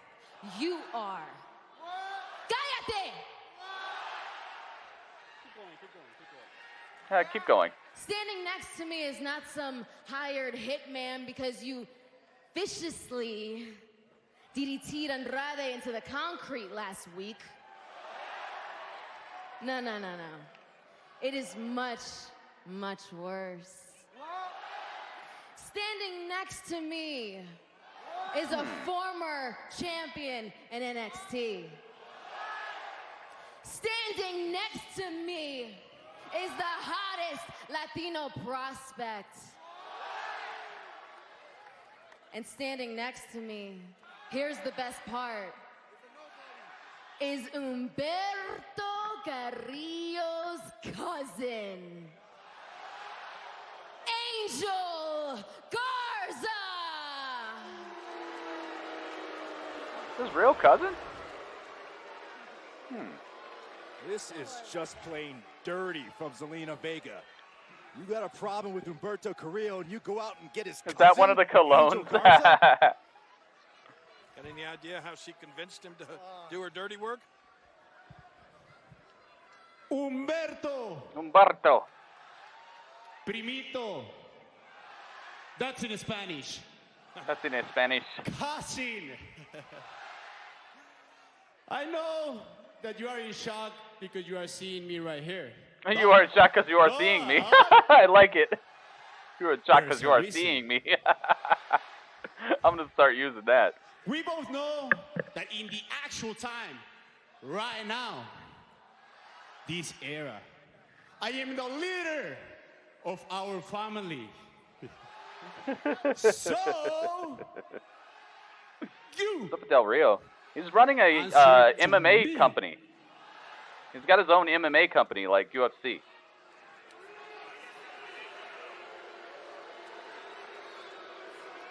He's got charisma. Yeah, I love Garza, man. I love Garza. Done that last week's. It's like the Scarface.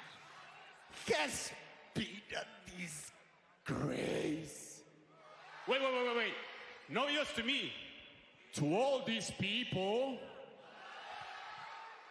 To our family. And to our Latinos. Stop! Así. Oh, give me that mic. What? It just got real personal. Hey, you want to know who looks like somebody? Doesn't Humberto look like he hangs out with Jacob and all them in Twilight? Doesn't he look like he could just turn into a werewolf right now? He looks like he hangs out with Jacob and all the Twilight werewolves, man. Disgraced their family. ¿Desgracia? ¿Crees que soy la desgracia? Después de que vienes aquí, arrogante, presumido y traicionero. Y tú, no vuelvas a meter a mi familia. Oh!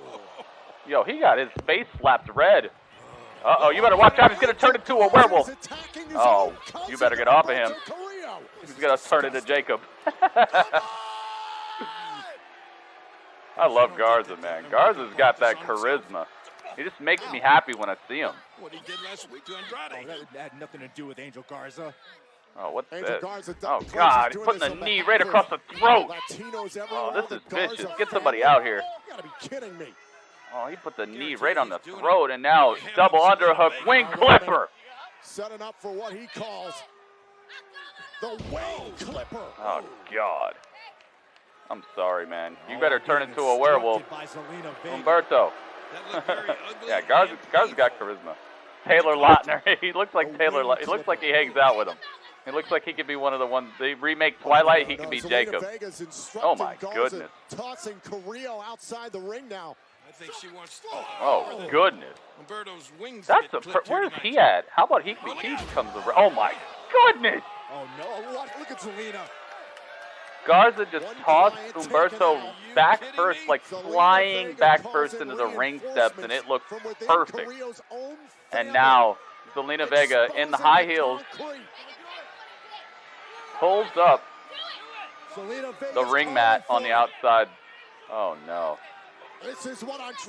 Pulling up the padding on the outside, exposing bare concrete. Oh, wing clipper on the concrete? No way. Garza. What goes around No. comes around. Payback. Wheels are barely staying. Whoa, hold on. Well, no. Rey Mysterio. Mysterio coming out here to save Humberto. Dang, this is good stuff right here. This is good stuff. It's actually making me care about Humberto a little bit more. Look at who they have to surround him with to make me actually care about him, though.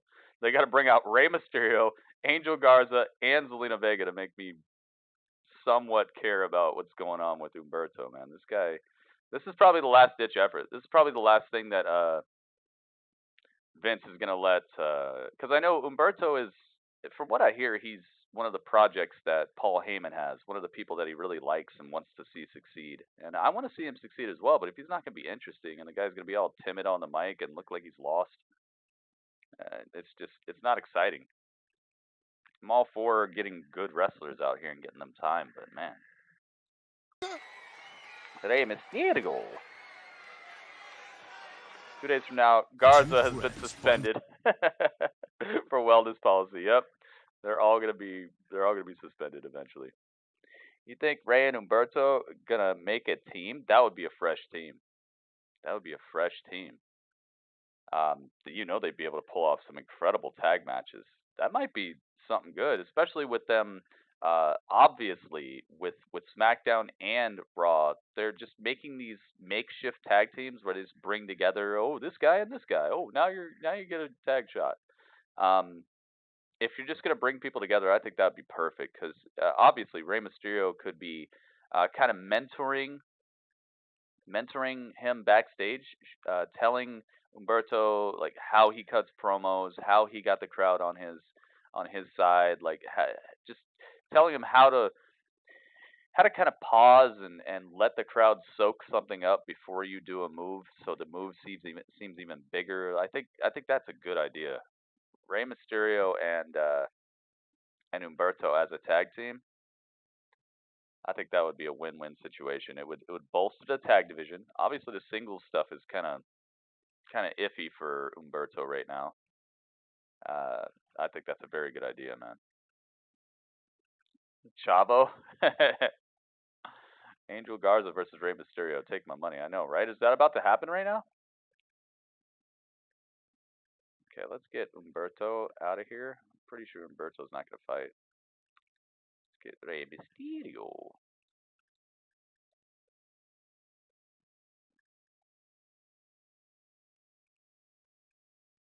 I wonder how much of this is just thrown together last minute because of how many people couldn't make it. How many people, like wrestlers, couldn't make it because of the snowstorm.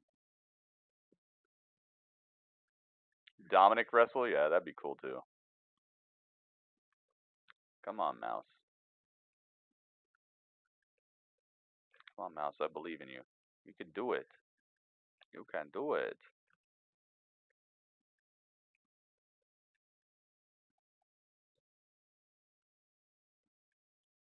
Dude, this mouse.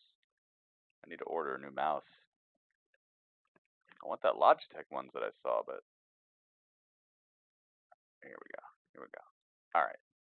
There he is. Now just got to get Humberto out of here. Come on, mouse. Just a little bit more. Dominic. I don't know how good he is at wrestling. I don't know how good he is yet. Hopefully he's big. Give him that, so you can probably toss some people around. I saw him do the 619. What if Primo comes back? The Colognes are awesome. Colognes are great wrestlers. Surprisingly good, surprisingly fresh. The way that they transition between moves, their knowledge of what moves you can use in certain situations. The Colognes are just super underrated as a tag team. I feel like nobody really talks about them, but they should. If you've ever seen them actually get shine and get a match going, these guys are awesome. Come on, mouse. Mouse. All right. Well, we got an ad going on, so I guess I can do one. Thank you guys so much for being here. Thanks for hanging out. I hope you're enjoying the evening. Hope you're enjoying my battles versus my mouse. Trying to get my mouse to work Like I'm like shaking it around, turning it upside down, lightly tapping it to try to get the optics to work. Come on, optics. You got this. Come on, optics. You got this. Just want to see him destroy Ray. Who, his son? That'd be such a great heel turn. Dominic turns on Ray. Alright, come on. Almost. Humberto. Alright. Come on, Mouse.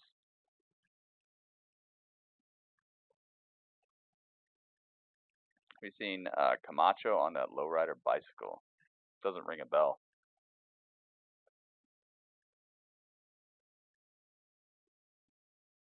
Rey Mysterio with the head scissors right now. Come on, man. Mouse. Carlito. What's up with him? I always wonder when you don't see a superstar and you don't hear about them being anywhere else either. Like I haven't heard about him being in TNA or Impact, whatever you want to call it. I haven't heard about him being anywhere. What's up with him? Did he like inherit his dad's car shop or something? You hear about stuff like that sometimes too. Superstar inherits father's business and now they're a used car salesperson. All right, here we go. Come on, Mouse. I believe in you.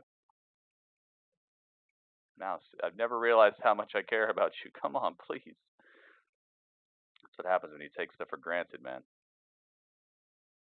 You think it's all rainbows. You think it's all easy, and then you lose one ability in life, and it's like, dang, dude, I really should have cared about that a little bit more than I did. I need a new mouse. Yeah, I know. Carlito was in NWA. What? Oh, you're saying maybe. Okay. Oh my goodness. Dude, come on, Mouse. There we go. Come on, Mouse. Chill. There you go. You said they're old family friends. Yeah. Whoa, wait a minute. Yeah. Rey Mysterio knows better. He's been in the Indies and his own father staying in Puerto Rico. Oh, see, I was almost kind of right. Use him as a distraction and able to turn things around on Mysterio. That was cheap. Angel Garza with this pants gimmick is so funny to me. Angel Garza always gets rid of the pants. Time on NXT is the nephew of Hector Garza, once a competitor in WCW. Hector competed with and teamed with Rey Mysterio during their time in WCW. Oh, really? So I guarantee Rey Mysterio has great respect for the Garza family. But with that said, not a lot of respect for Rey Angel Mysterio Garza looking for the monkey flip. Certainly Gets not put his into the actions corner and tonight. gets Oh, put Rey down. Oh Mysterio my goodness. caught up Racked on the turnbuckle, second and a great shot turnbuckle. there Oh. by Garza. Hanging upside down. I am so impressed with Oh, this Angel Garza no. here tonight. Angel Garza showing Rey Mysterio the business right now. The power of the pants. Yep. Is there no depth that Zelina Vega finally gets a handshake?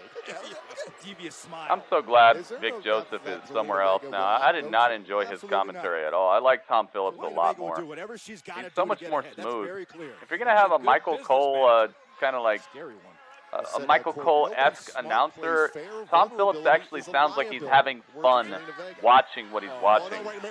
Vic Joseph just seemed like he was on the job, like he's clocking in, clocking out. Well, maybe Garza came up with it on his own. It's hard to Epico tell, and Primo, honestly, that'd be between these awesome. two. Oh, watch this. Watch this. Good tag team, man. Oh, goodness. Yo, he kneed Rey Mysterio so hard that something came off of his outfit. We saw it from Andrade, now we're seeing it from Angel Garza. And now Garza, can he pull off a tremendous win here tonight and a kick out by Mysterio? But again, Byron, it comes back to the point. Oh, it thought you put a link. You got to make sure you space after periods or else it thinks you're putting links. Guys, depraved? Now they're depraved? It thinks it's a link if you don't put spaces after periods. That's your own blood. That is your family. And Angel Garza comes out here and says you're an embarrassment to the family. Waleed, oh my goodness. Waleed bringing the super chat too? Ambushes his cousin. Oh, now Rey Mysterio trying to turn it around. Yeah, it thinks you put a link because you didn't put spaces after the period. Now Rey Mysterio. Whoa! Dude. Here he is, King. Waleed. Setting him up. Rey Mysterio looking for the 619? No. Angel Garza puts him up over the top. Oh, he left one hit point. He left one hit point. Fierce Goat is still the boss. Against Rey Mysterio. That is very impressive. Good stuff. Angel Garza, man, he is definitely handing it to Rey Mysterio here. Rey Mysterio has had his moments where he's obviously doing what he's got to do, but Angel Garza being very, very impressive. What year will Orton retiring? He's just under 40. That's a good question, man. His style of wrestling, it's almost like he's got that Miz style where you could see them wrestling into their 50s and stuff because it's just so by the books. They make it look so easy, and it doesn't have a high risk of injury. You know, I mean, you can always get injured. A little hop off the apron can roll your ankle into oblivion. So I don't know, but I'd say he has a little bit better upside than most other wrestlers because he wrestles such a safe and methodical style. It's not all 450s off the top and doing all kinds of springboard stuff where his feet aren't steady. I don't know, man. I think maybe when he's like 49, maybe 50. You saw J-Lo at the Super Bowl, right? She's 50 years old and she was out here breaking it down in high heels with the world watching. So I don't put it past Randy to be wrestling until he's like 50. Waleed. Let's hook it up. Waleed, thank you so much. I'm the best. I'm the best in the world. I'm the best. I'm the best in the world.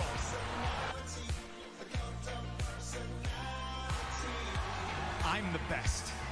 I'm the best in the world. Is Waleed the best in the world? Very realistic possibility at this very second. He is the... Oh, he got it. He got the chat champion.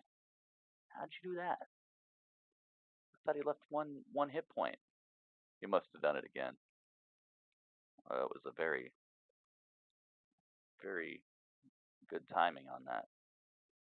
Yep, Waleed is the chat champion currently. He's a co-chat champion because David is technically the champion as well right now. It's just the money's not in my actual bank account right now.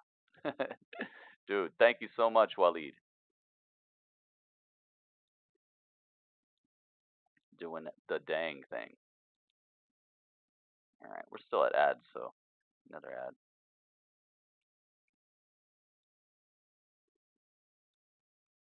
I miss you, Punk. Come back. Dude, I don't know what it's going to take. I really don't know what it's going to take for him to come back. The Little John.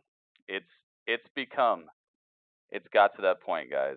Little John is actually advertising for Jimmy John's. It's gotten there. I can't remember anyone doing 18 years or more without a break. The thing is, with Randy, I mean, he's done some acting. I just don't feel like he wants to do anything else but this and just chill. So a lot of the people who've taken breaks, they've tried to absolutely pursue something else in life. I don't see Randy as a guy who's got these other pursuits in mind. So that might be why he could be one of the first to ever do it. Hey. All right, we're back. All cousins don't see eye to eye. I don't see him trying to be an actor or trying to start his own farm or a ranch or his own Viper vodka. Although Viper vodka sounds kind of all right. Apparently, there's plenty of dysfunction in What's Dudley doing? Dudley, what are you doing? Where is Dudley? Angel Garza earlier on. Dudley, you're hanging out with Kirk? He's hanging out with Kirk. Him and Kirk are hanging out. It looks like he's learning how to play bait. Despite the tactics of Angel Garza, he's an extraordinarily talented superstar. He debuted on NXT in Has anyone had a longer run in wrestling? Oh yeah. Well, not like uninterrupted, but yeah. Maybe, like I said, his style it allows for that. Oh, moonsault by Garza, but nothing there. Too much time to showboat, and it cost him. And now Rey Mysterio out of nowhere. His way back up nice, upside down. On Garza and a kick out. No pin. Mysterio Sunset flip. Mysterio kicks his way out of it. Falls into the pin. Mysterio falls into the cover. Kick no, Garza kicks out. And look at Zelina Vega there. You guys say Ric it's a Flair. dirty card that she's Ric playing. Flair had Going to some get a Angel. little What's breaks she and supposed stuff to too. do? That's why I'm I saying mean, Randy her might be man the one I who mean, can her actually charge is pull it off. incapacitated. I don't He's gonna see be him out for trying no to do telling how anything long. else, She's you know? supposed to just go home, sit down, and wait. And watch this one more time. Went for the sunset flip. Bam! And a right to the side of the face. Down went Garza. King, to your Once point, again, thank you, Waleed, and thank you, David. Thank you guys for the contributions today. I really appreciate that. By Alberto Carrillo last week. Oh, DDT by just a hurricane DDT. Speak of the devil. And now Mysterio trying to put away Garza. Pin on Garza, grabbing the other arm to keep him down, but nothing there. Still not enough. Look, you are Garza showing that and the resilience. tenacity Exactly. that has made Rey Mysterio one of the most successful WWE superstars in history. Yeah, I think he'll get it. How tough of an out Angel Garza is from NXT, his very first night here on Raw, and he's Garza is against the legendary Humberto's cousin. Oh, and now Mysterio. He's caught. Mysterio's trying to get going. Garza wisely slows him down. Grabs the leg. Garza's got the leg. Oh my goodness. Keeps him close. Knee just starts the chest of Rey Mysterio. Going for 3? No. I thought he had it. Just popped up the right Perfectly kicks out. Last possible millisecond. Shock the WWE Universe in his first night on Monday making Night Garza Raw. look like an ultra star right now. Look, you alluded to this I'm earlier, glad they're Tom. doing this. Outside antics aside, Angel Garza is a tremendous competitor, a tremendous athlete with tremendous potential. Oh, here we go. Oh, now wait a minute. Trying to set up for what he hit Humberto Carrillo with earlier on in the night. The wing clipper. Nope. Mysterio saw it coming. Mysterio. Oh my goodness. Canadian Destroyer. The sunset driver. Oh, and right to the back. Oh, no. Get ready to die. 619 is getting dialed. I think Angel Garza is. Wait, no, wait. No, Zelina Vega saved. Angel Garza. How valuable is Grabs Zelina Vega? Angel by the wrist and tugs him out of the ring to get him out of there. About to be history. Not want to catch that 619. Meddle in the affairs of Mysterio. Wait a minute. Oh, nice stuff. Front flip senton by Rey Mysterio to the outside. Mashing Garza.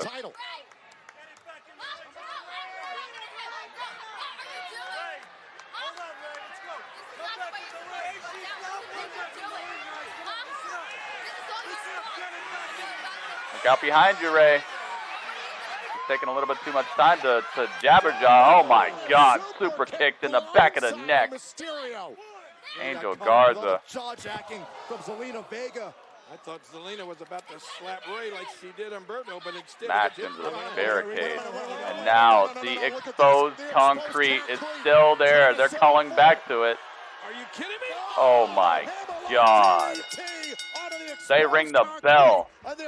Angel Garza hammerlock DDTs Rey Mysterio on the concrete and has the biggest smile on his face. Oh no. Wow. It was Ray that tried to come out here and prevent this from happening to Humberto Carrillo. Wow, that was so perfectly done. It looked like his head really hit the concrete. They ring the bell. They're tossing the match out. They said that's too far. Get involved in somebody else's business. You wind up paying I love the it. price yourself. I love it, man. That was really good. Really good match. Vega with the distraction and the Super tremendous kick. super kick Cracked by him. Garza. Blindsides Mysterio and then opens the door for this. The DDT Goodness gracious, into the man. exposed I love that the concrete. ref rang the bell and everything. Just too far, Shows the man. United Too States far. Champion Andrade being employed tonight by Angel Garza. Wow. That was good stuff. I like this Angel Garza. Me too. He's got what it takes, man. He's a great wrestler. He's got charisma. He's got a good look, too. He's got a good gimmick with the pants, kind of. I've seen worse. Rey Mysterio's like, ah. Ah. My Well, goodness. there she is, Charlotte Flair. She won the Women's Royal Rumble match, and she's on her way to WrestleMania. All right, up next, Charlotte Flair is going to let us know who she's trying to go after at WrestleMania. If it's Becky, man, it better have a stipulation on it. It better be like, I challenge Becky to a loser leaves town match, like to where one of us goes to NXT or one of us goes to SmackDown. Like, I need it to be something definitive to get those two away from each other, like for good, for like a whole year. I'm not trying to see them wrestle again after this. If it's gonna happen, I need there to be a reason that they don't see each other for a long time.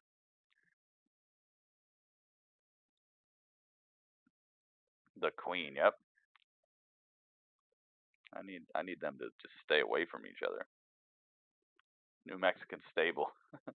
Garza, Humberto, and Andrade. That would be devastating. That'd be very devastating. But they can't even see eye to eye right now. Maybe this is the start of it. A faction of heels, like just people who wear high heels, or like actual like bad guys.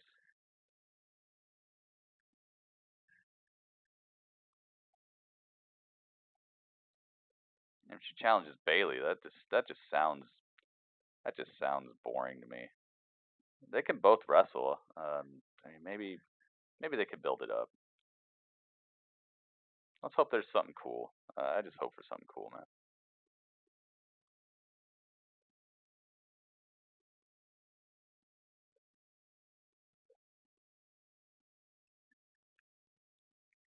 Who do you guys think? Who? No, not even who do you think.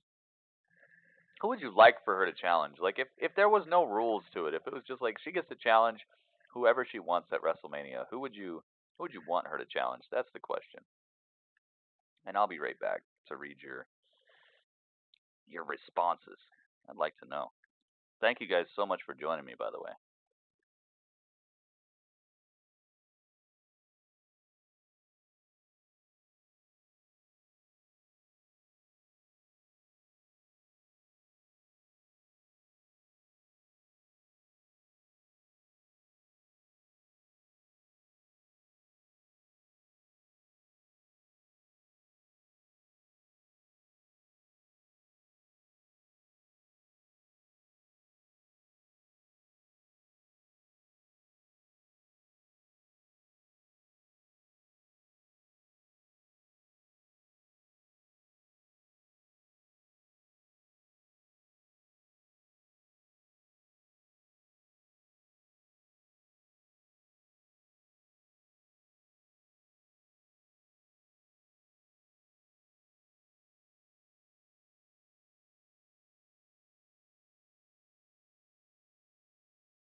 Alright, I have returned.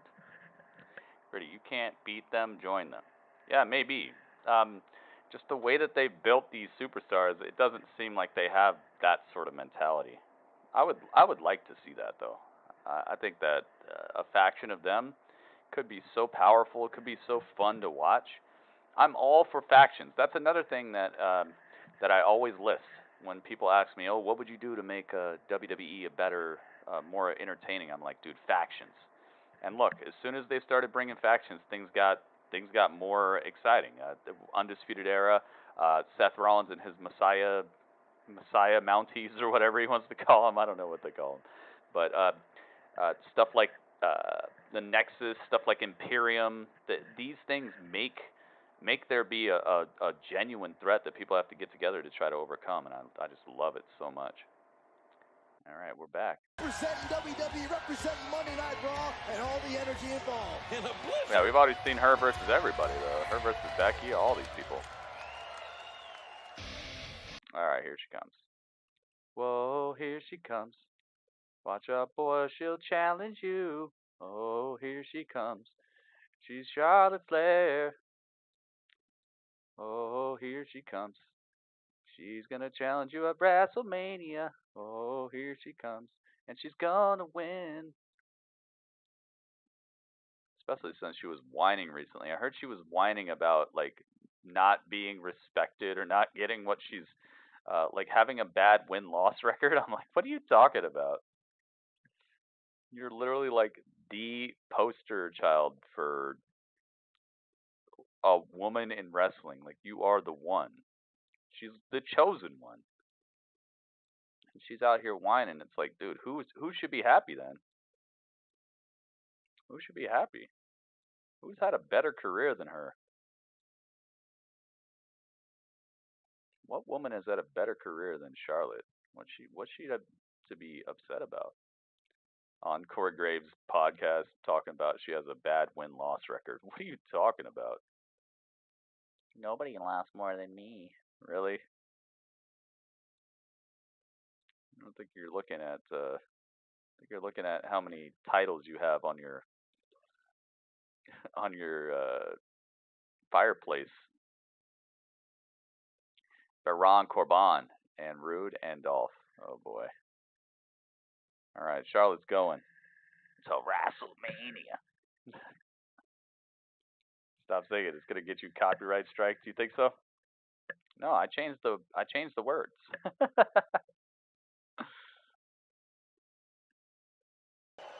I know my singing is so perfect they might just match it up anyway. So everyone wants to know who I'm going to choose to face at WrestleMania. I like her makeup tonight. Her makeup looks cool. Am I going to choose the Raw Women's Championship and face Becky Lynch? Am I going to choose the SmackDown Women's Championship and face Bayley? Let's check this out. So here's the thing. I've held the Raw Women's Championship multiple times. And I've beaten Becky. I've held the SmackDown Women's Championship multiple times. And I've beaten Bayley. Is this true? This is true? So you can challenge them both? Challenge them both. Challenge them both and unite the titles. Yes, yes, yes, yes, yes. The Queen has love for NXT. Oh, okay. And NXT has love for their queen. Oh, really? So as I was saying, I've held all the gold 10 times. I thought she was an 11-time champion. 10 times? But the Queen still wants all the gold. That is who. What? Why? Why is she here? Rhea Ripley is here. She came out from behind the stage? What's up with that? Oh, dude, they messed up. They don't have her Titantron or anything either. The NXT Women's Champion, Rhea Ripley, is here. Oh, she got a brand new Titantron. Looks weird. Rhea Ripley is here.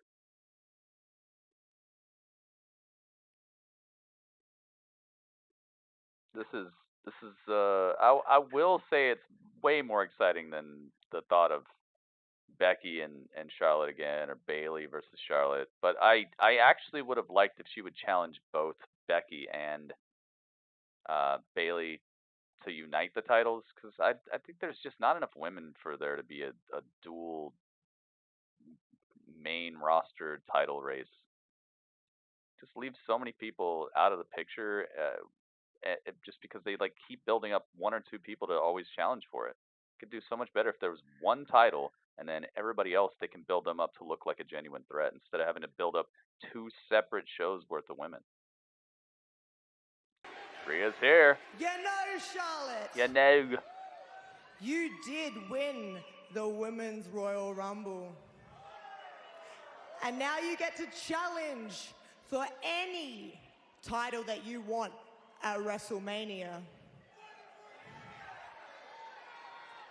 And like you said, you've already beaten Becky and you've already beaten Bayley. She never beat me. But you know who you haven't beaten?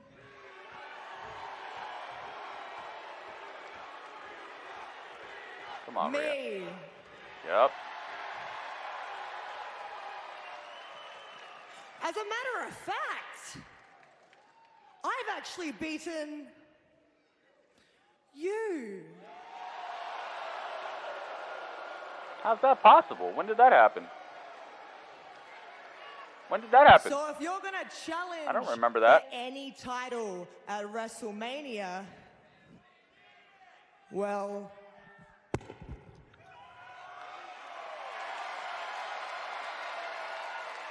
Survivor Series?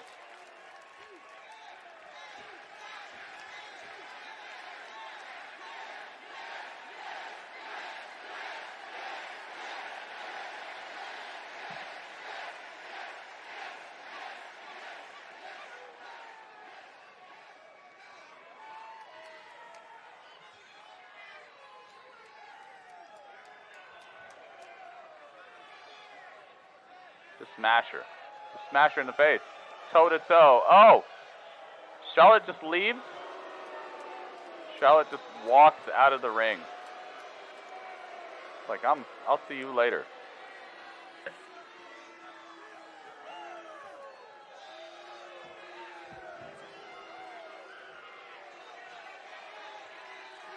That's it? Looks like the Queen wants. That's it. Charlotte didn't say yes. Is she scared of Ripley? Maybe. So NXT is eligible finally. It looks like it might be, but Charlotte didn't say yes. Oh, she said whoa. Does that mean yes? Does woo mean yes, guys? I don't know.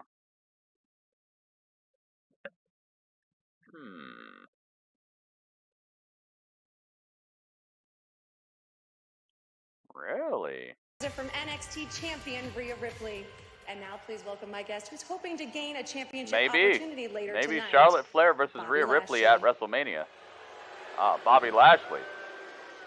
Bobby, what's your battle plan going into your triple threat match against Seth Rollins and Ricochet? And are you at all distracted that your wife Lana wasn't victorious in her rematch against Liv earlier tonight? No, I'm not distracted. Not at all. Not at all.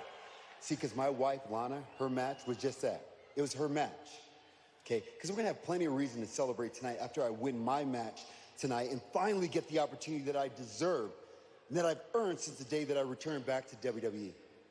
Tonight, I'm going to beat Seth Rollins. Good. And I'm going to defeat Ricochet. Or hell, I might beat them both at the same time. You know Yeah, why? pin 'em both. Because I am the one man on the WWE roster that can back up a bold statement like that. And here's one more thing. After I lay waste to the two of those guys, ladies and gentlemen, here's your spoiler. I'm going to defeat Brock Lesnar. Yes, please. At the Super Showdown, and I'm Yes, going to go please. on to WrestleMania as the WWE World Champion. And here's one more thing. When I do go to WrestleMania, I will beat the holy hell out of Drew McIntyre and remain your WWE champion.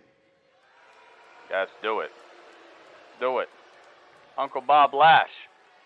I mean, the possibility of Bobby Lashley against Brock Lesnar. Oh, Asuka. Asuka action. H-Bro. H-Bro, thank you for the host. Sean, H240, thank you for hosting. Skull Crusher, welcome back. Asuka, I wish I could get my mouse to work. Dude, my mouse is just being real weird. Come on, mouse. I got you. You're going to be just fine. I can guarantee it. You're going to be fine. Come on. That's a good showdown match. Yeah, I hope so. I really hope so. I'd like to see Bobby Lashley versus Brock Lesnar finally. That's been a dream match of mine since he came back.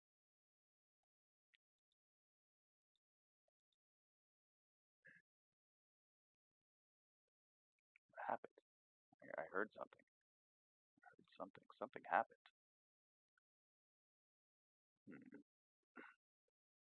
Takeover Portland is in 2 weeks. That's quick, man. Alright, Asuka is here. She's hanging out with Kairi. Who's she gonna fight?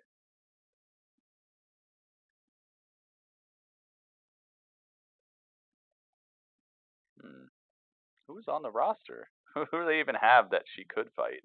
She's gonna fight Kairi? Seems like this women's roster keeps getting smaller and smaller. So what is that? Sunday? So what is on that Sunday? I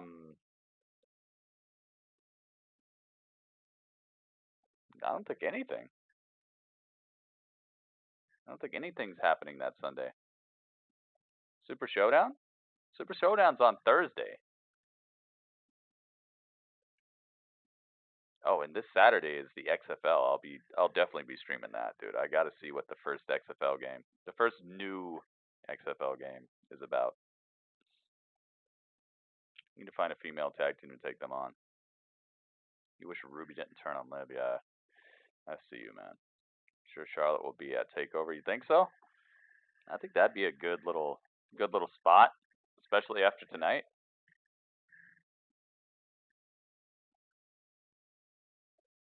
It's a pretty good idea, actually.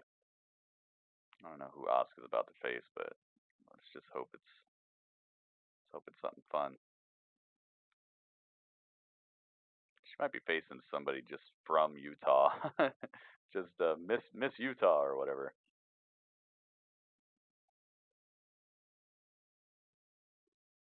Because they already gave Asuka a loss.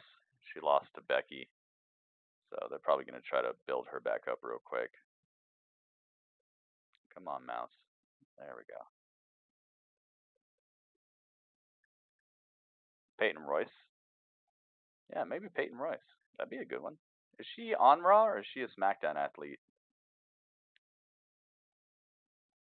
They gotta just merge these women's divisions, man. Merge the tag divisions, merge the women's divisions. Make it so only the singles superstars are brand exclusive. Merge the women, merge the tag teams. That way that way the tag team championships can go everywhere just like they do right now. Merge the tag team championships for the men as well, so that there's one set of tag team belts. And also merging the women's division, make it so there's only one women's world title for Raw and SmackDown, and still leave the NXT title as well because they need that in NXT. They need that sort of hype. They need that there.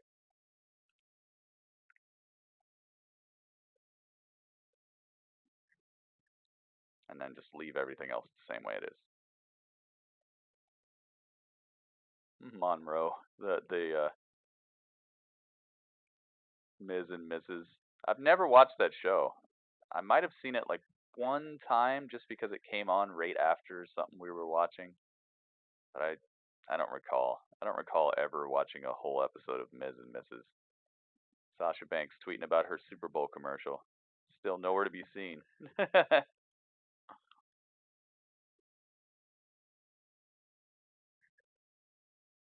Johnson in this Pizza Hut commercial during the pre-show of the Super Bowl. What? Oh boy, they're playing her theme song. Gotta mute it. Gotta mute it. Now we're all blacked out. What happened? Oh, okay. Lake City, Utah. Asuka ready for one-on-one action, joined by her tag team championship partner, 𝐂𝐤𝐳. Oh, Natalya. My goodness, dude, I forgot Natalya was even on this show. Banana.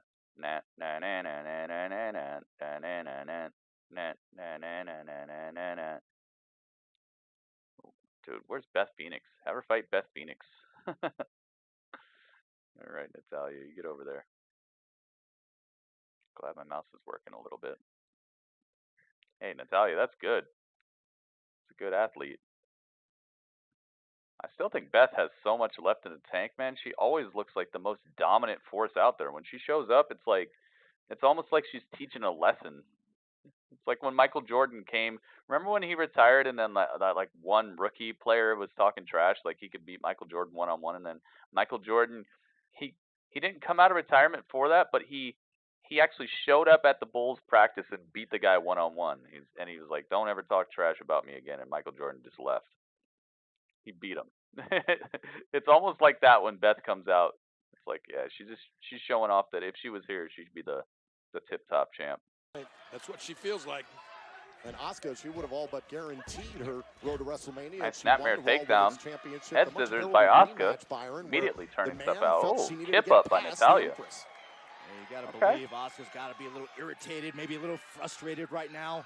over how the last couple weeks have gone in her career. Well, irritated is an understatement, Byron. Last week, Kairi Sane on the outside is a great weapon in the favor of Asuka here, though. Natalya has no backup. Well, speaking of which, now the Queen has got a challenge laid down by NXT Women's Champion Rhea Ripley. We saw that before the break. I mean, Rhea put the Queen on blast. I mean, I don't know how Charlotte responds now. It certainly seemed like. Oh, I went for an armbar. Wait a minute. Here on Natalya blocking the armbar. Competitors. I think you guys both looked at that wrong. How's that? I think you saw a video on that? Just didn't want to. Jordan beating that rookie dude. What was his name? Like Benjamin or something? What? That's what I'm saying. The Queen had the spot. That's what it's like when Beth Phoenix comes out. It's just like, don't you dare. The Queen didn't know what to say. Don't you dare forget about me. Now Asuka trying to pick up the pace. Natalya. Oh, wait, we're trying to lock up the legs here. Maybe thinking about a knee bar. Dare talk position trash. it the correct way. And instead has got Asuka down on the mat. Kairi Sane on the outside. Paying tribute to Kobe tonight. Byron, the Queen is never at a loss for words. She just didn't want to lower herself to, to Ripley's level. Still to come here tonight, a triple basically like her normal ring gear. Seth Might have a little more purple to it. Lashley, the winner, oh, I see the yellow on her arm. WWE Championship 3 weeks from Thursday on the Super Showdown pay-per-view. And Byron, that means if we have a new WWE they won't let you put a link in the Super chat. Showdown, that it could change. I'm sure I can find it though. I remember when it happened. McIntyre's game planning, his preparation, heading to WrestleMania, completely throw a huge wrinkle into the WWE Championship picture. Guarantee you there's no way Brock Lesnar is happy having to defend his title at Super Showdown. Less than 2 months until WrestleMania. Ace with the gift. Ace, what is up, man? Now Asuka continues to tie up Natalya. That was awesome when Asuka lock him a moment ago. Ricochet flipped over the top rope like that. For the spinning back fist, and now look at Ace, Natalya. thank you for the sparks, man. These two women just don't like each other. Oh, yeah. They've tangled over the last few months. Natalya with the beatdown in the corner. Both former champions. Asuka looking for the suplex. Asuka, no. One half of the tag team champions. Reversal by Natalya. Natalya looked pretty good in this match. Spinning. Sit out powerbomb driver. My goodness. That wasn't a normal sit out powerbomb. That was a driver. Prideful superstars and both Natalya Holy and moly. Asuka. Now trying to step through, thinking about Natalya the looking for the sharpshooter, sharpshooter, but nothing there. Natalya Asuka rolls out like an Autobot. Against Asuka live on Raw. Man, Natalya has come out just fighting. I like this. I was expecting Natalya to just get, kind of mollywopped real quick because of what happened at the Royal Rumble with Asuka. I was very much expecting Asuka to be taking this match very handily, but nope, they're making Natalya look good. They need more of this. They can't keep doing this. Focus on two women stuff, man. They gotta make everybody look like a threat. So it's exciting. So it's fun. So it's unpredictable. So we're not seeing the same two women always on top, and everybody else is just fish food, you know. So it looks like whenever somebody like Natalya comes out, or whenever somebody like Liv or Sarah Logan comes out, it's always like they're just fish food, and then the fish food starts to just barely sink below the water, and then it's just Charlotte, raw, raw, raw, raw. Oh, it's Becky, raw, raw, raw, raw, raw. Like just the fish just come up and just devour all the little flakes of somebody's possible hype. Shoop shooter. A shoop shooter? A shoop shooter. Welcome to the shoop shooter.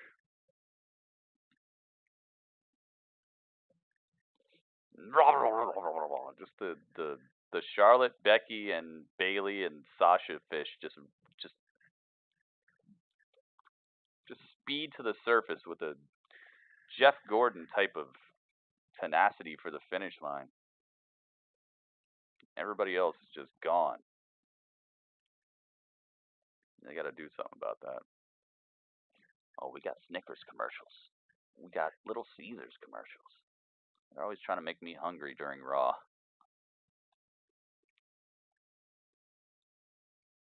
We got commercials. They eat the whole tank, yeah. They do.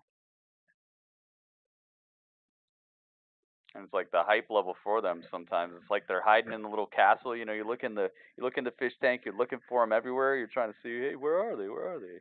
And as soon as the little crumbs of some other superstar emerges at the top of the tank, all of a sudden they speed out of the castle in the darkness and just they're up to the top of the tank, just devouring anybody's chances of getting over or mattering.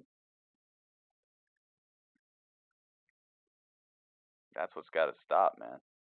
You let people fight back. That's why this particular match it's surprising, because out of nowhere comes Natalya, and they're actually letting her get a little bit of offense in here and look like a credible threat, which is best for the whole division. Because if you have more credible threats, I'm not saying do it like how AEW does some of their matches, where like Jungle Boy can beat Jericho and stuff like that. No, I'm not saying do it like that. I'm saying like at least let them look presentable. Don't have them getting ultra smashed, especially when you have so few people in your division. Wait till WWE introduces their first transgender superstar. What do you mean? What do you mean? They've had Santina out there for years before AEW even existed. They already had that. City, Utah, inside the Vivint Smart Home Arena, home All right, of we're the back to NBA's it. Utah Jazz. Right now, it's Natalya one-on-one versus Asuka, king in a match that's been very physical.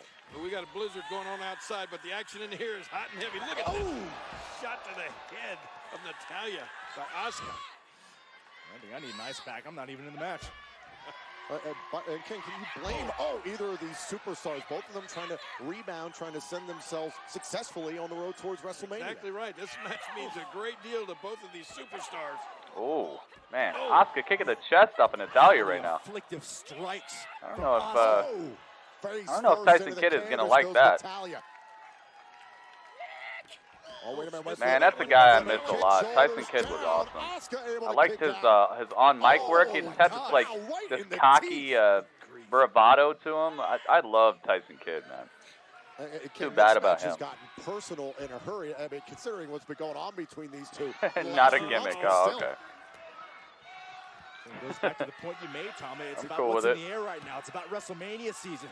It's about having the best outing you possibly can. Oh, yeah, she's got her in the spider, right? That's the spider? Wants a shot right to the. Is that the octopus? Right to the face. Goodness gracious, man! Kick right to the mouth, right to the side of the head of Natalya. Credit to Natalya. It's bound to. Oh yeah, it's bound to happen. Sometimes I don't know how she hangs in there, but she does. Well, the only female I could definitely see it happen. King, you know what the Hart family's all about. I honestly think that Nyla Rose might have been better handled if she was in WWE. Look at how well they did with Nia for a while. Look at how well they've done with Tamina. How well they've done with these these larger-than-life women who are just devastating. You know? Can you imagine Nyla in the WWE? She probably would have already been Raw Women's Champion and stuff. This match is going to slip away from her. Now into a full mountain, trying to cover up with Natalya. Now into an arm. She's one of those athletes I feel could have actually benefited from coming over here instead of AEW. Especially the way that they've handled this whole Natalya trying to turn around, trying to set up for a pinning predicament. Rio and all that.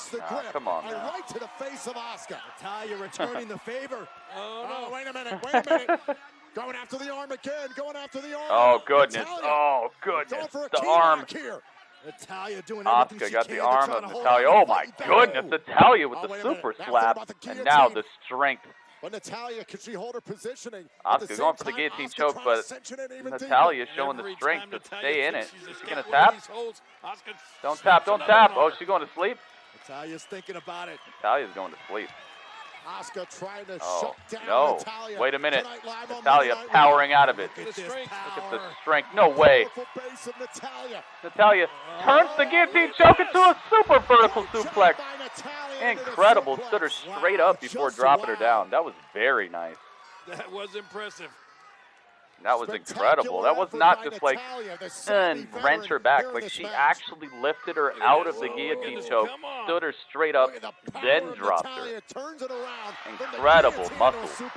You know, the Good one stuff. thing you learn more than wrestling at the Hart family dungeon Yeah, I is agree with that, counter-wrestling, Remaster. I think and that is Nyla exactly should have been what there we're first. seeing If right they had now guts, from they would have done Natalya. it. But they just didn't have the guts to do it. You could tell that they were just worried about what people would say instead of actually giving what would be a dominant champion to us that looked physically and just dominant, period. You could tell they were just worried about what people would think. That's one of the problems with AEW. They're too worried about people being upset. They need to realize their own vision. Nice. So trading pins in the center of the ring. Natalya ducks under a clothesline and gives one of her own. Lariat discus clothesline.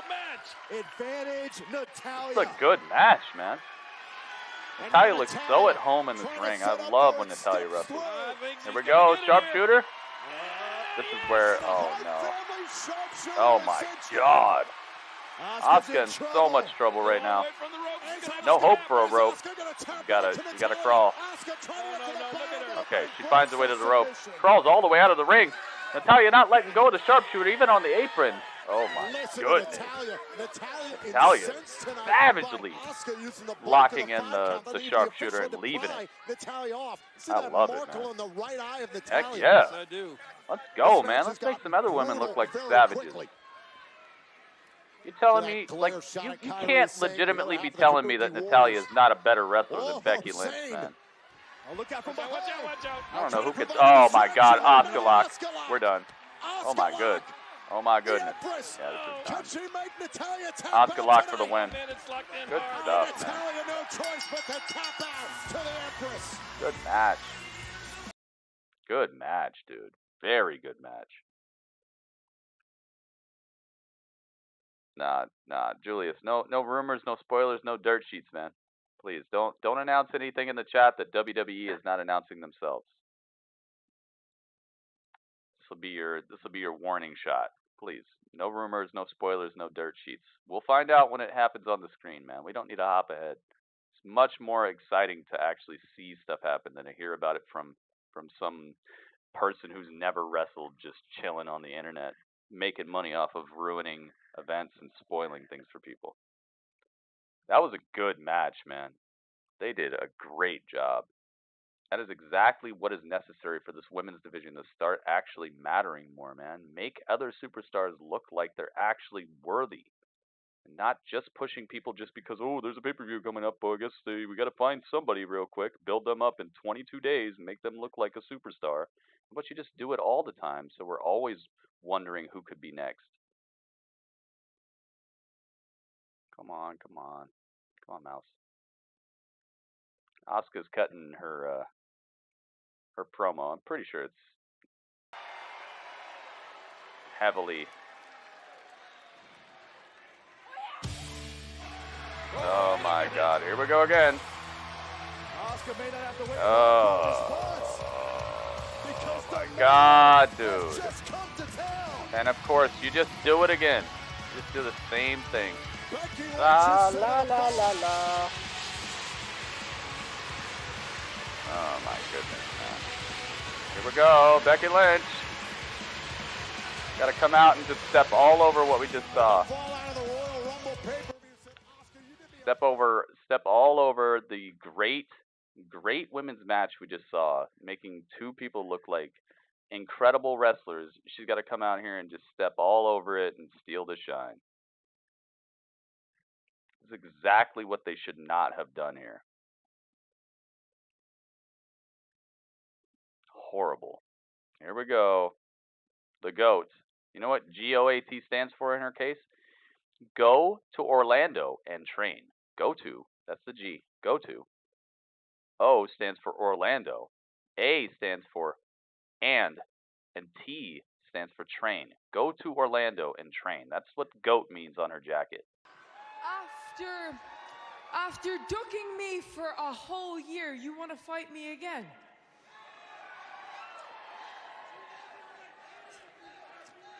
Sounds interesting, because beating you at the Royal Rumble damn near gave me superpowers. You think I want to drink from that fountain again? You're damn right I do.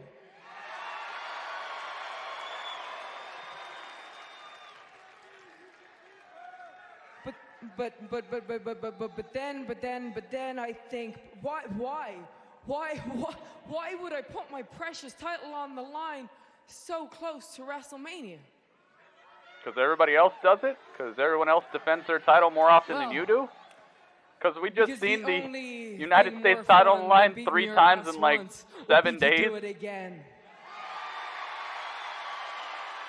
You're on. Nice. Hey, wait a minute. Oh, my God. Kyrie from behind. Now she's going to beat up Kyrie with one hand. They do everything for this woman. Are you serious? She just beat Kyrie with one hand. In the back of my head. I like it. I'm digging it.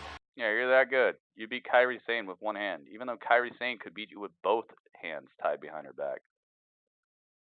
Just so ridiculous, man. And Kairi's looking all like a beggar on the ground, like crawling, trying to swipe at her because she's so hurt about over what Becky did with one hand. It's just outlandish, dude. Get her out of here. I'm so done with it.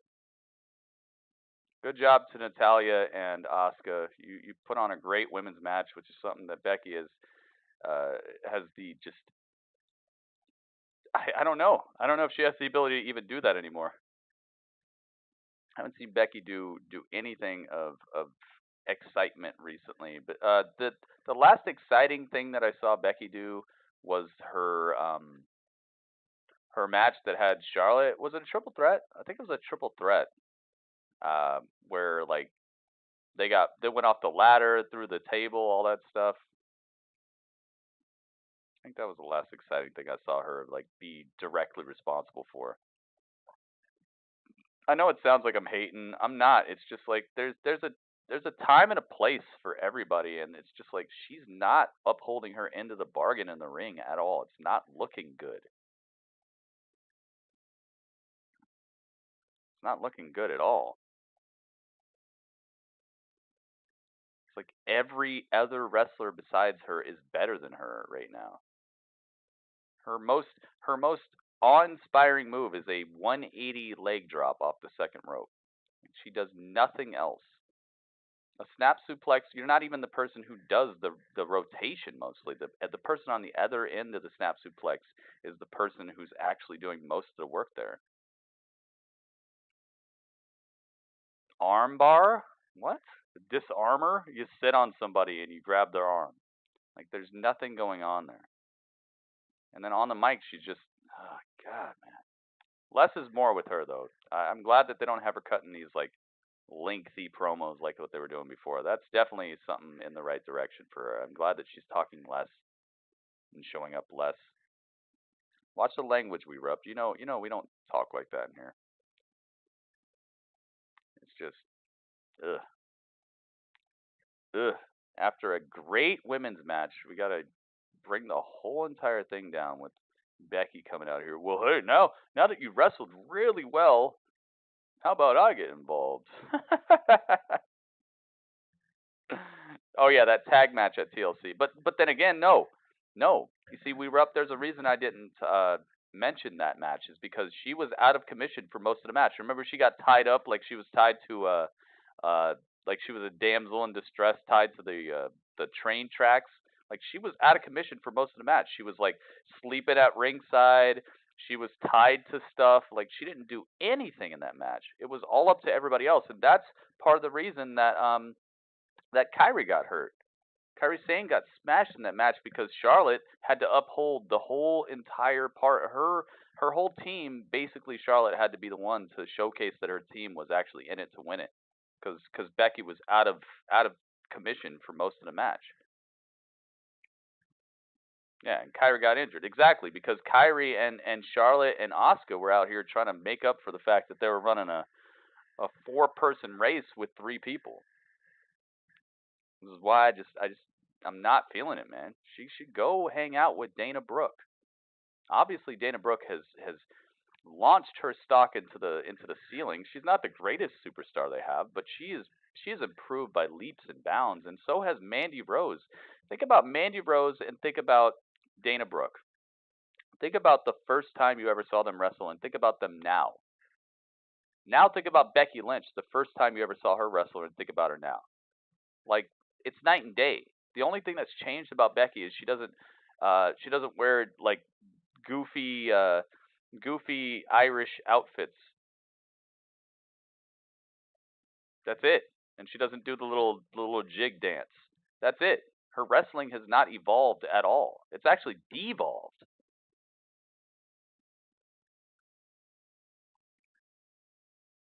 Oh man, Hangman Page is a way better wrestler than Becky Lynch. But that's another person who's it's not even that his wrestling is not good. He just needs a change, and just saying he drinks a lot is not the change, dude. I'm sorry. I know it sounds negative, guys, but I gotta keep it real out here. Becky is just she's at the fringe. She's at the fringe of the women's division to me. I feel like Bianca Belair would hand her lunch, and Bianca Belair has only been wrestling for 4 years. Bianca Belair has been wrestling as long as Becky has been like the top women's champion, you know? Think about that. There's just some people who work harder. There's some people who do more. There's some people who have a natural Charlotte answers Rhea's challenge on NXT. There's some people who just they do the dang thing. And it looks like she's too into like the star part of this to realize that there's other things that can make you look good, and one of them is wrestling well. Oh boy, here we go. All right, so we got ourselves the this should be the main event of the entire Raw here. Burn it down. Watch it, guys. I love it, that flame, dude. If you ever go to a Monday Night Raw and you could sit anywhere near this the Tron, when it goes burn it down and the flames come up, you can feel the flames on your face. Like you could feel it. It feels like that flame is so hot it could actually like melt. You ever gotten your hair? You ever been like close to a fire and the hair on your arm gets burnt to where you can actually like grab it and peel it off? Like you just get too close to a fire and your hair curls up. It feels like if you were any closer to that fire, that's what would happen to like your facial hair or your mustache, your eyebrows. It's such a crazy cool feeling. It's scary, but it's cool. Yeah, Wednesday, NXT. Charlotte Flair answers Rhea Ripley's challenge. That's going to be a good episode of NXT. You can almost guarantee that. All right, Seth. In Seth Rollins, see what you got going on. Good Super Showdown. things come to those who are on the right side of history. So please join me in giving a round of applause to the AOP and Buddy Murphy for their victory earlier tonight. Come on, Mouse. Come on, guys. Come on, Mouse. Round of applause. I'm good. Thank you. But Mouse. now it is my time. Because it is my time to once again dethrone Brock Lesnar. Oh. Get the ice pack. We'll see, man. Interesting. I made that exact same promise this time last year, and I got an entirely different response from you guys.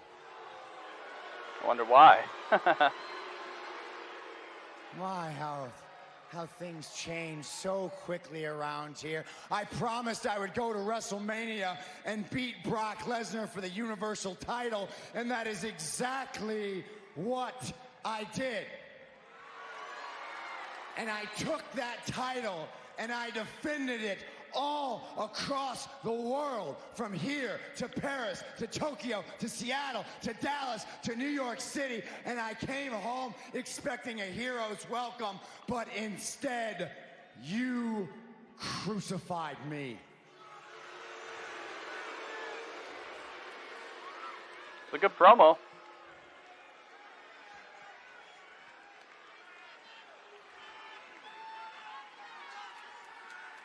But I don't hate you guys for it.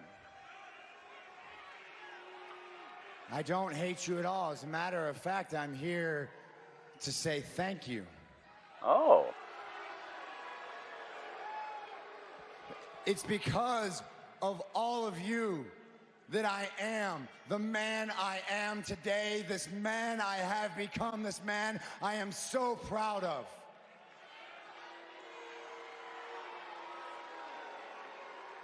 And I'm going to dethrone Brock Lesnar once again, but this time it will not be for me. It will not even be for all of you. It will be for the greater good. It will be for something that you cannot even begin to understand.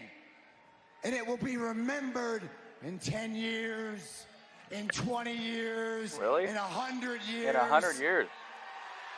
I will go down as the man that saved this industry. Drew McIntyre will not be going into WrestleMania to face the Beast. He will be going into WrestleMania facing the Monday Night. Let me guess. Ricochet just came out. Let me guess. Ricochet is standing on the stage. With the Monday Night Messiah Yep. be any more full of himself? Man, I could book these shows, dude. I can make these shows. Let me guess. Ricochet is already on the stage. Here he is. Richard O'Shea. This guy got ultra slammed by Brock Lesnar one time and was out of commission. As a company, would you put a person like that into a match where they could possibly be the guy who's going to headline a pay-per-view versus that guy who just ultra slammed him? That's not a good idea, man. Like, honestly, if you were booking a show, if you're booking a wrestling show, let me ask everybody in here right now. You're booking a wrestling show. The guy, okay, he comes out, he talks trash, the champion grabs him and ultra slams him. Or what did he do? He kicked him? Kicked him in the junk. Yeah, he kicked him. He kicked him low. Whatever. Anyway, and you could tell it was going to happen anyway. Look, Bobby Lashley does not even get a Titantron at all. Oh, okay, they're trying. They're trying to get one. A lot of miscues tonight with but I mean, honestly, a guy got super smashed by your champion. What is the likelihood that you book him versus that champion? Yeah, he was kicked. That's right. That's right. He did get kicked. But he got his revenge for that already. He got his revenge at the Rumble. I don't know, man. I don't think I'd be booking Ricochet versus anybody right now. Maybe Humberto. Yeah, he got kicked low. Ricochet could drive fast. This is true. You see, Ringmaster remembers the heist. Ricochet was our getaway driver on the heist. He did a really good job at it too. I'm sorry, man, but what the heck? Bobby Lashley is the one I want to win this. What I want is not necessarily the best thing. I'm not saying what I want is the best thing, but it's just it's 0 to 100, man. It's 0 to 100. It's like you look like you can't fight Brock, and then all of a sudden you're gonna fight Brock for the title, and you've done nothing but look whack for the last couple weeks. Like, I just don't get it. But like I said, what I want maybe is not what's best for business. Maybe it's not the best outcome. I could see Ricochet winning this. Ricochet versus Brock in Saudi Arabia. You know, they'll make Ricochet look like $1 million. You know, he'll wrestle a good match. And he'll still get F5'd out of the hole. And he'll get F5'd so hard that he's going to be left in Saudi Arabia. He's going to be at a local medical facility. When all of them come back to America, Ricochet's still going to be over there. Humberto versus Ricochet. That'd be a good, yeah, see? Like, that'd be fine. But I love what they did with Humberto tonight. They actually made me care about Humberto tonight. So I can't say that they messed that up, that they messed it up at all. I liked it. I'm just trying to say, like, they could have picked somebody else. I would have rather see Zack Ryder. Honestly. I'd rather see Zack Ryder in this match. Can you imagine Zack Ryder versus Brock Lesnar? Like, that would be the ultimate underdog thing where, like, do we even know? Can he win? At least he didn't get punked recently by Brock. You know, at least there's that like, oh, wait a minute. What if Zack what if Zack really wants this opportunity? Zack Ryder for the World Championship versus Brock Lesnar? I'd be so much further on board than if Ricochet won. or if Seth won even. Guys, Seth Rollins is my favorite current wrestler, and I just don't want him to win at all because it doesn't fit to me, and it's just so repetitive. I don't want to see that. I want to see Bobby Lashley. This has been my dream match since he showed up. Ever since he first came out and like, oh my God, Bobby Lashley. I've been like, Brock Lesnar, please.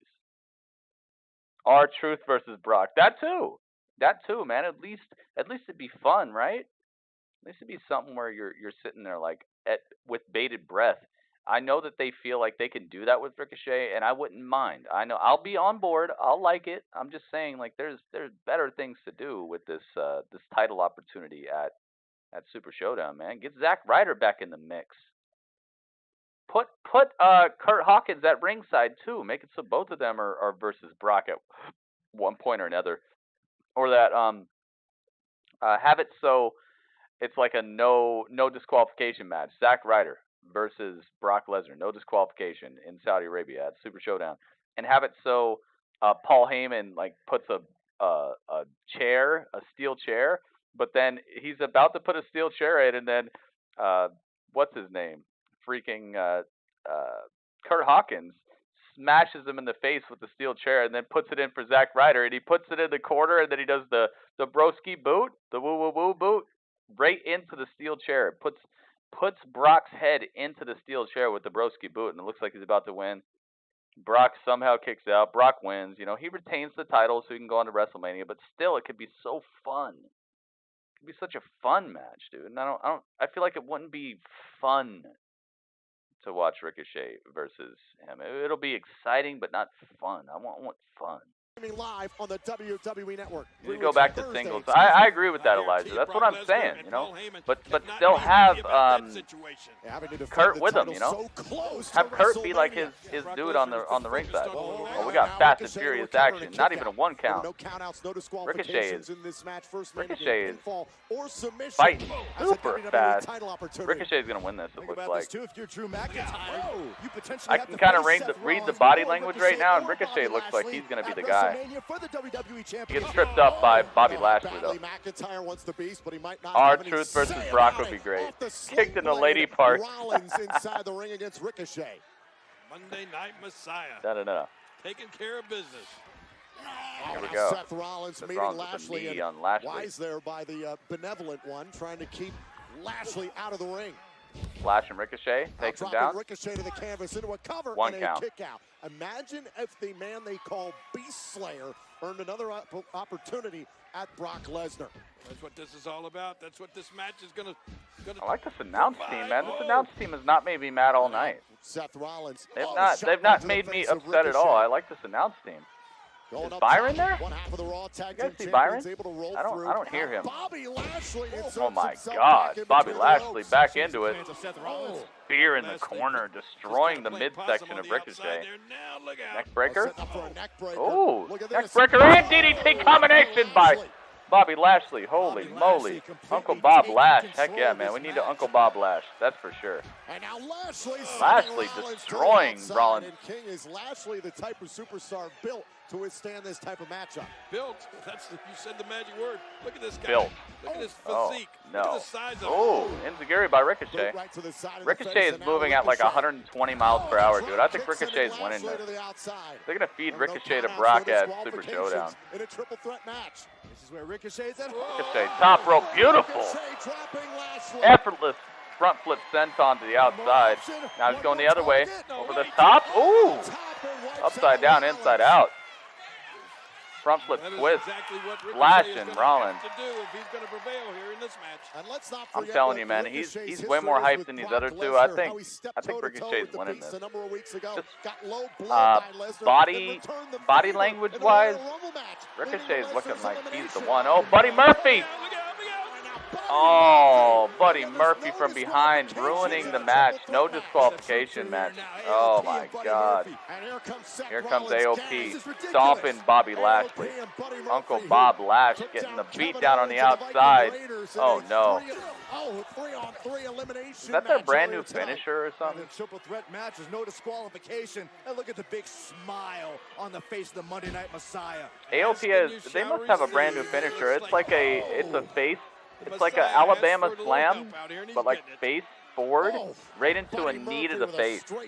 One of them puts the knee up, and the other one flashes them into the knee. Oh, God. All right, here we go. Kevin Owens. Don't forget about him, Kevin Owens. Psh, they should have had the glass break. Kevin Owens tossing Buddy Murphy off the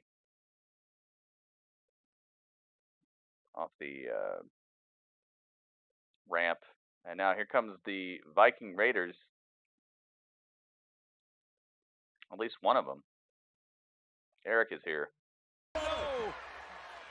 KO and Eric realize the injustice of this situation that Seth Rollins was attempting to create. Wait a minute. Here we go. Kevin Owens, steel chairs to AOP. Remember, no disqualifications.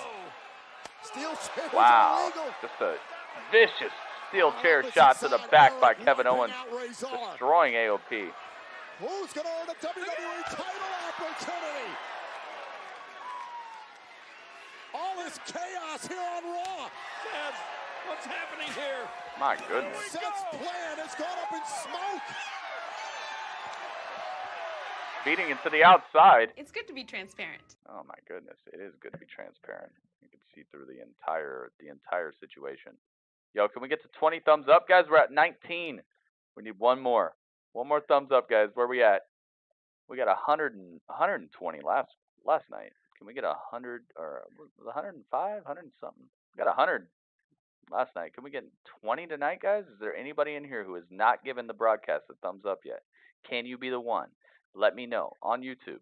If you are the 20th thumbs up right now, please tell me. You're going to get massive props. Massive props. I'm talking Broadway props. Those are the good ones, okay? They're all good. You know, props are important for plays and stuff. But, man, who's going to get those Broadway, those high-quality props? Who's going to get it, man? I need one more thumbs up to hit 20. That's a good amount of thumbs up, man. That shows quality. Quality. That's what we need. Who's going to hit us with the 20th thumbs up on YouTube? Thank you to everybody who's contributed with super chats. Thank you, David. Super duper thank you. Seriously. David did the dang thing. Everybody's been doing the dang thing. On top of that, what else? Who else been doing the dang thing here? Toasted subscribed. Joseph subscribed. Chris subscribed. Who? Waleed. Waleed hooked it up too. Yes. Yes. Waleed, thank you so much. If you subscribed but you didn't have your subscriptions set to public, you got to go into your subscriptions and set your subscriptions to public so that my bot can actually see it. My bot doesn't want to break your privacy, so my bot's not gonna announce your subscription unless you make it apparent that you would like it. It was me. It was me, Austin. It was me all along. Ace, it was you? Ace, man, thank you so much. Ace doing the dang thing. And now we hit 21. Somebody else tried to do it too. Thank you to Ace, and thank you. I don't know who was number 21. Make sure you guys just do that all the time. Please come on over and give a thumbs up, because the thumbs up really do help. At least YouTube tells me they help. I haven't really seen a readout where, like, if you get 20 thumbs up, they'll promote your video, or if you get 15, or if you get 100. Like, I've never seen anything like that, but I feel like the thumbs up do something like that. At least they used to. Who knows what they got going on now? YouTube has their own weird algorithm to find out who's doing the right thing, or who's the one that should be in. I did it. We repped. It was you. You did the 21. It was you and Ace. Thank you guys so much. You and Ace. Good stuff. So it is the triple threat match, guys. The winner of this match will be the #1 contender and will fight against my man, your man, our man, Brock freaking Lesnar at Super Showdown for the WWE World Championship.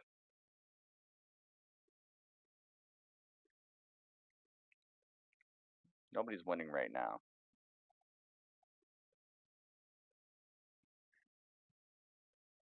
Nobody's winning currently. I would say Seth is probably winning. Maybe Seth Rollins, since his people just came out and smashed everybody. All right, here we go. Seth going for the splash in the corner, but Ricochet flies his way out of the way just in time.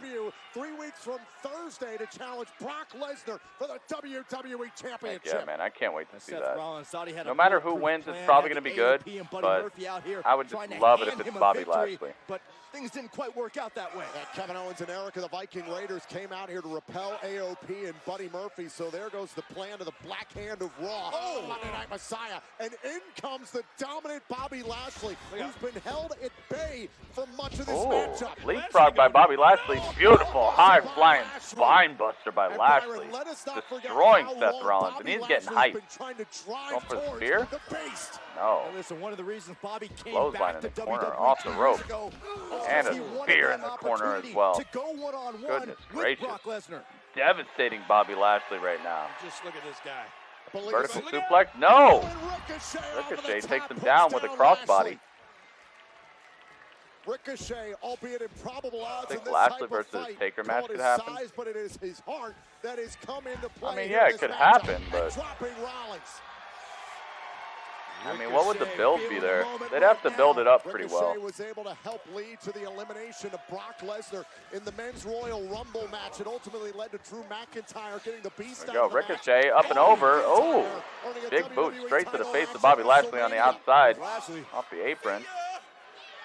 Boom. Don't get your hopes up, guys. Kick right to the mouth of Seth. Springboard, clothesline. Okay, Ricochet is rolling. Rolling like standing shooting star, hooks the leg, broken up by Ricochet Lashley. is rolling like Bobby Lashley there to make the save. Lashley believes he's the one Limp man Bizkit. who can beat not only both men here in this matchup, but can beat Brock Lesnar. Said it was a spoiler, taking the words of Paul Heyman into his own. Oh my goodness. No. Bobby Lashley looking for the military slam. On display. Ricochet able to wiggle out. Bobby Lashley trying to gather himself, thinking about another spine incredible buster, and it spine connects. buster. Comes Rollins. Look at this. Come here. Now Rollins face Wow. first into the canvas. Nice little into a flatliner cover. type of Opportunity for DDT. Lashley and a kick out by That's able to kick out.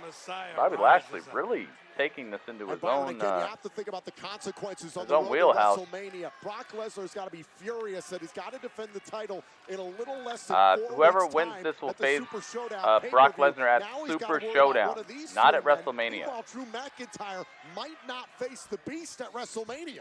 Absolutely. Look, we know Lesnar is hell-bent on getting his Super hands Showdown's back on Drew happening in McIntyre. like 2 weeks. Those plans could go up in smoke. I was trying to set up Rollins there, center of the ring. Bobby Lashley, elbow right to the face there from Seth Rollins. Now Rollins with the blockbuster, Nice off blockbuster the from top. Seth Rollins. Into the cover Looking for the to pin go on to Lashley. Super Showdown and Broken up by Ricochet. Good grief. Diving to break up the pinfall.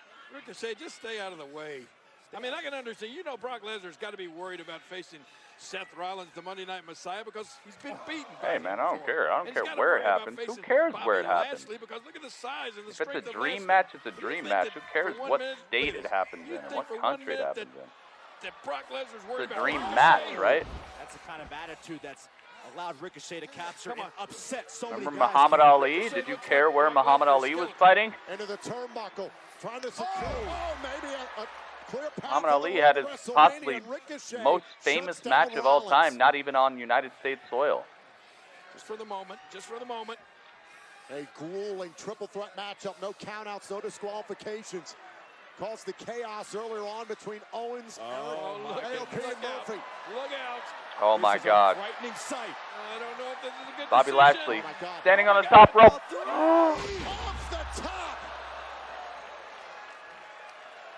Triple suplex off the top. Everyone's destroyed. Into the canvas. Seth rolls out like an Autobot. Came down the hardest.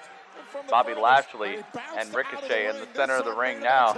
Ricochet looking like the first to get back to his feet. Super Showdown 3 weeks from Thursday to challenge the base for the WWE title. No. This is awesome. I've seen the WWE do weirder things, dude. I've seen the WWE do much weirder things than to take a title off of Brock at Super Showdown. Nah, that wouldn't be considered the weirdest thing they've ever done. Ricochet, 450, 630. The Super Showdown. Can he do it? Lays on him. 1, 2. Wow, Ricochet. Wow. And here comes Brock. Brock. F5. To Ricochet.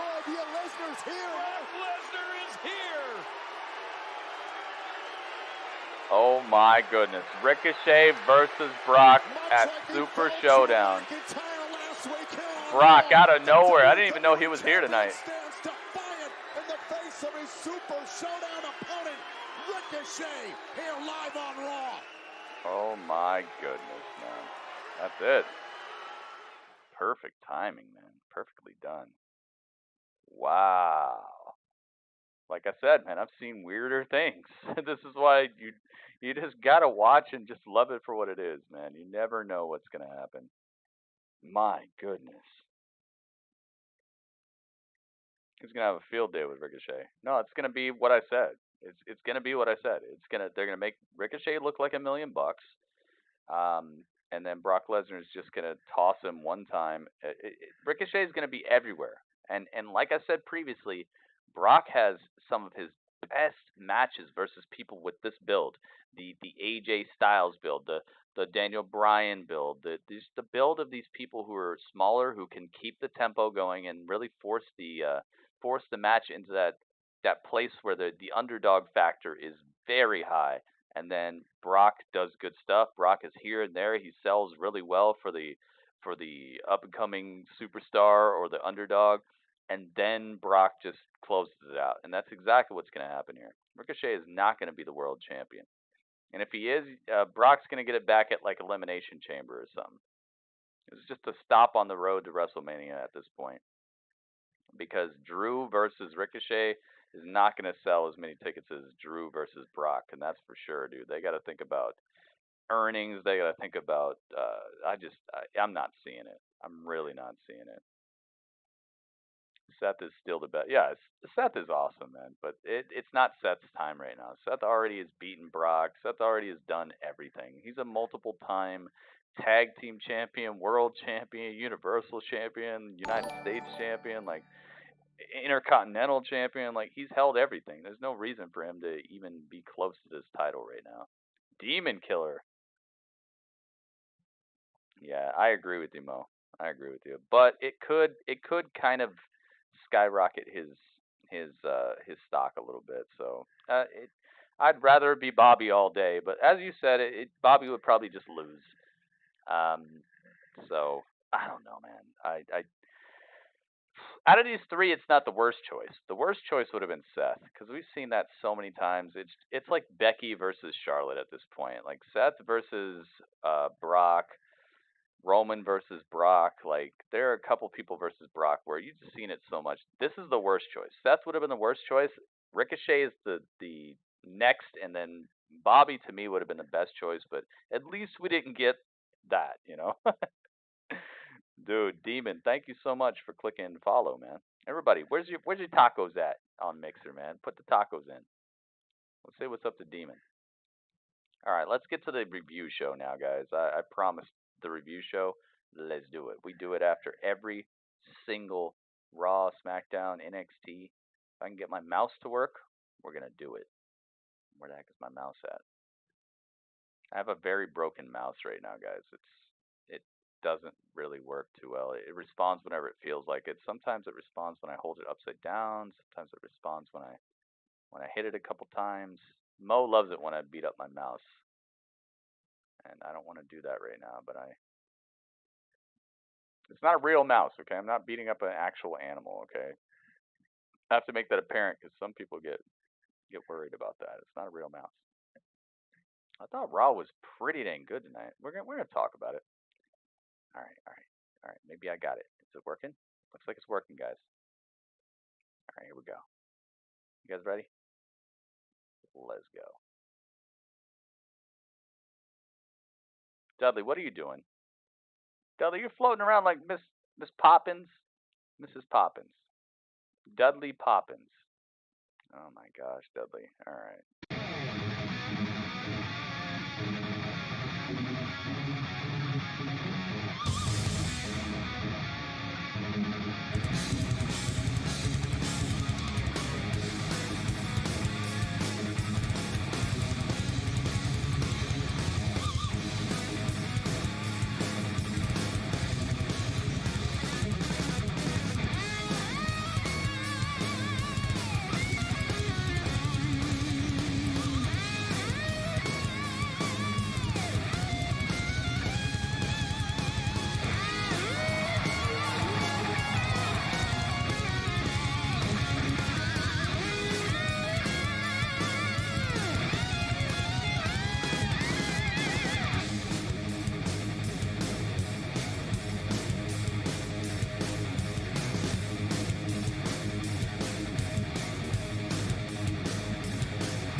Dudley, you're the best, man. You're the best. I see you floating.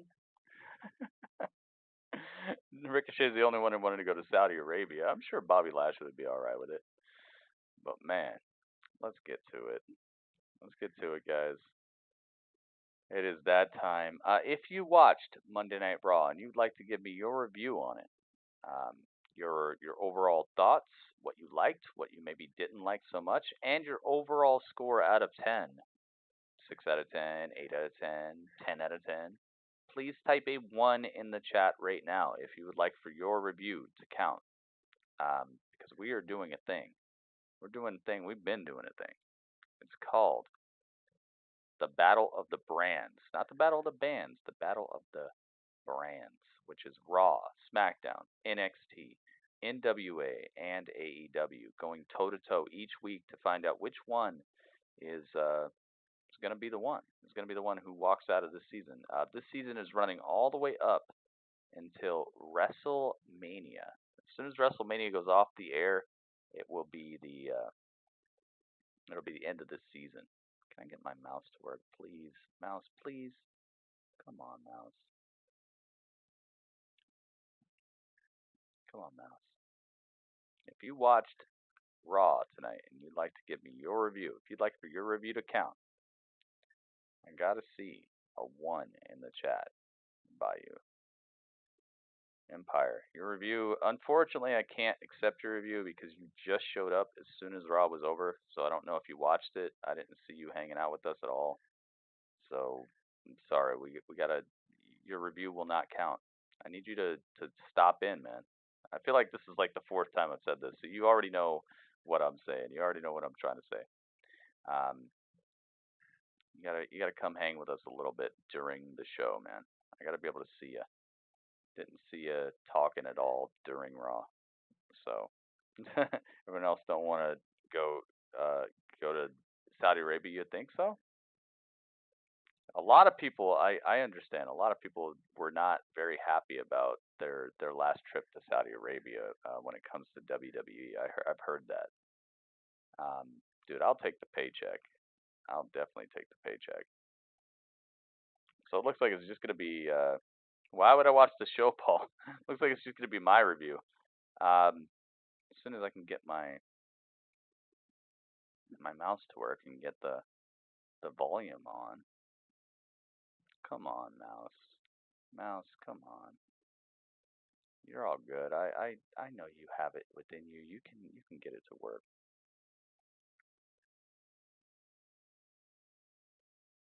Come on, mouse. Okay, mouse.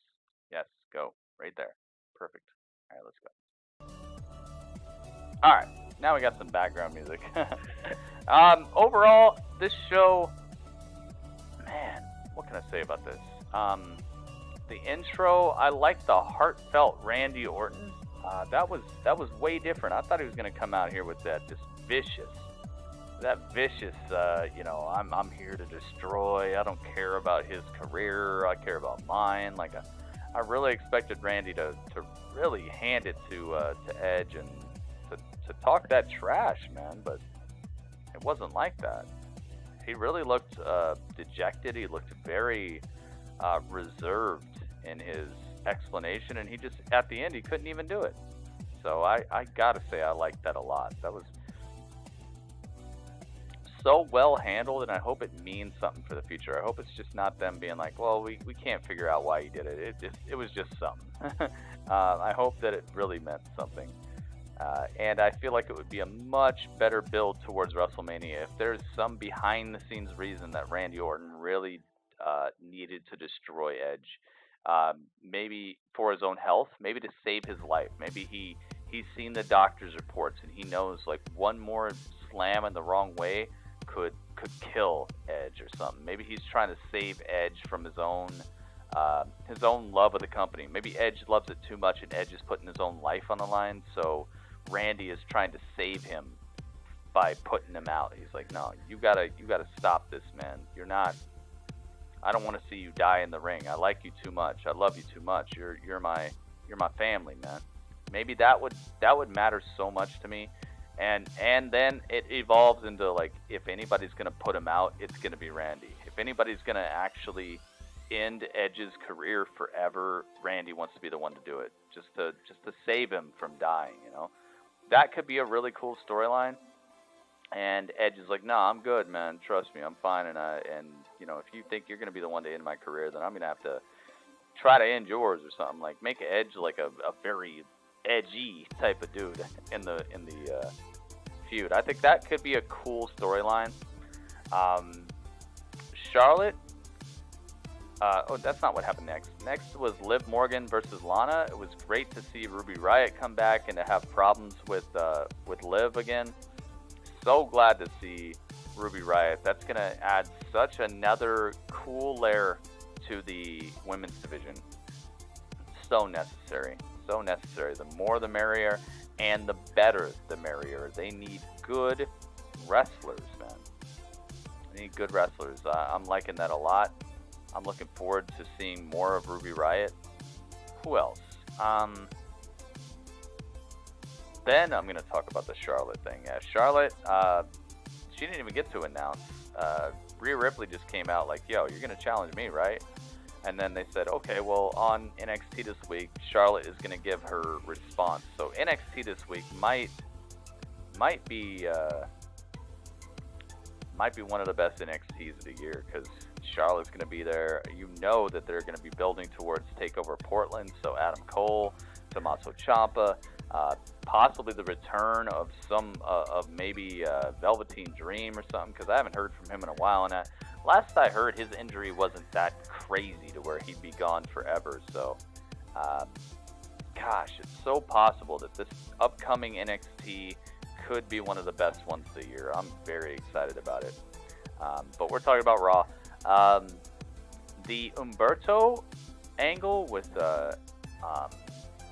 Angel Garza and Rey Mysterio and Zelina Vega, that was so well handled. I gotta give them props on that. They actually made me care about what's next for Humberto, man. They actually made me care about that.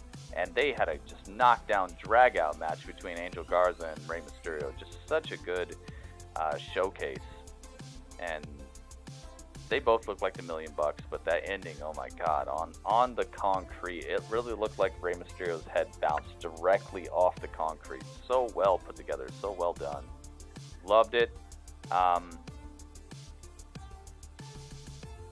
What else happened? The 6-man elimination tag. I mean, I really don't get what they're doing with Kevin Owens. They're trying so hard to build him up, and I feel like the crowd they're into it, but they can sniff it. They can sniff it. It's smelling a lot like Roman Reigns. It's smelling a lot like this overly overpowered weirdness where every single show you know you're gonna get it. He's gonna cut some super pre-scripted stuff. Instead of just being Kevin Owens, he's gonna be this super pre-scripted Stone Cold not even 0.8 Stone Cold, not even the next version, a less potent version of Stone Cold, because he's Kevin Owens, he's not Stone Cold. Let him be him. Comes out with the Viking Raiders, who, at this point, what's going on with them at all? They get smashed. He has to go 1-on-3 and almost wins the match versus two members of AOP and Buddy Murphy. Buddy Murphy went toe-to-toe with Roman Reigns, and it looked like he could have actually won that match. You're telling me Kevin Owens is that good to where he can put away Buddy Murphy and almost both members of AOP in the same match without any backup and sat at ringside? It's just overly done, man. I'm not believing that. I thought that was one of the worst things tonight.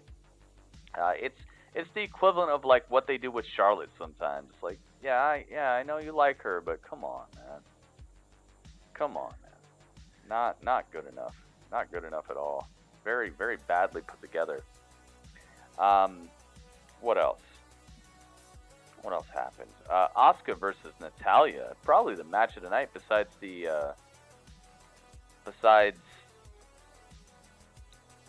what we were just talking about before this. Besides Angel Garza versus Rey Mysterio. Probably Natalya and Asuka. I might give them the edge. Here. I actually like that a lot.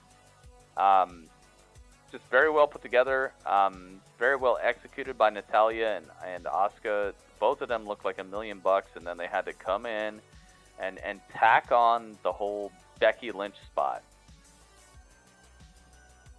They had to tack her onto this when they had great members of their women's roster doing great wrestling. Then they had to tack on this whole Becky Lynch comes out wearing the meme sunglasses and with her goat jacket. She is just a walking merchandise kiosk. There's nothing going on there. I really was disappointed when they carted her out here right after they just had two members of the women's division who should actually be holding up the women's division. Good wrestlers with actual pedigrees, with actual ways to get people invested in a storyline.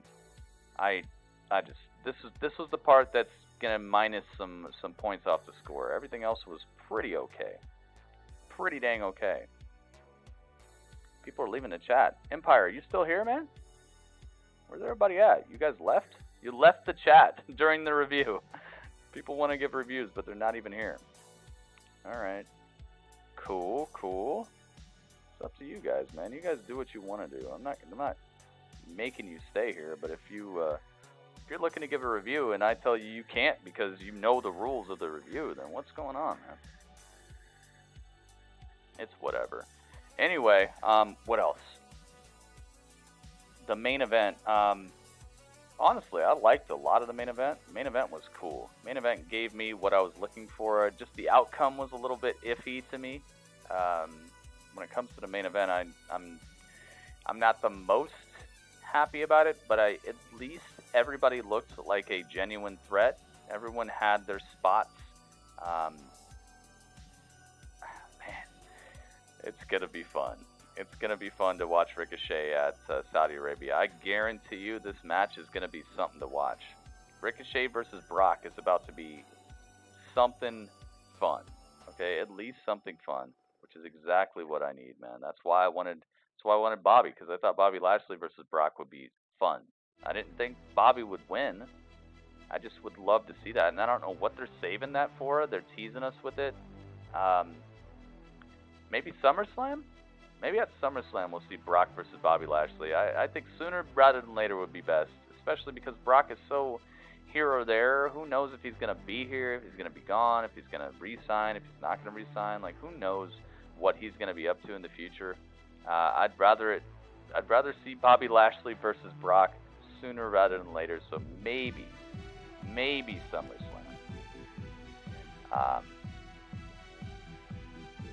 overall, I gotta say, this was a very well put together Raw, and I have to kind of step back and think about the pattern that's being formed here. It's like whenever they have problems getting everybody together, whenever there's a problem with like the travel, oh my God, there's a blizzard, and obviously not everybody showed up tonight. Obviously the production crew, the staff, all these people, there was something going on tonight to where not everybody showed up.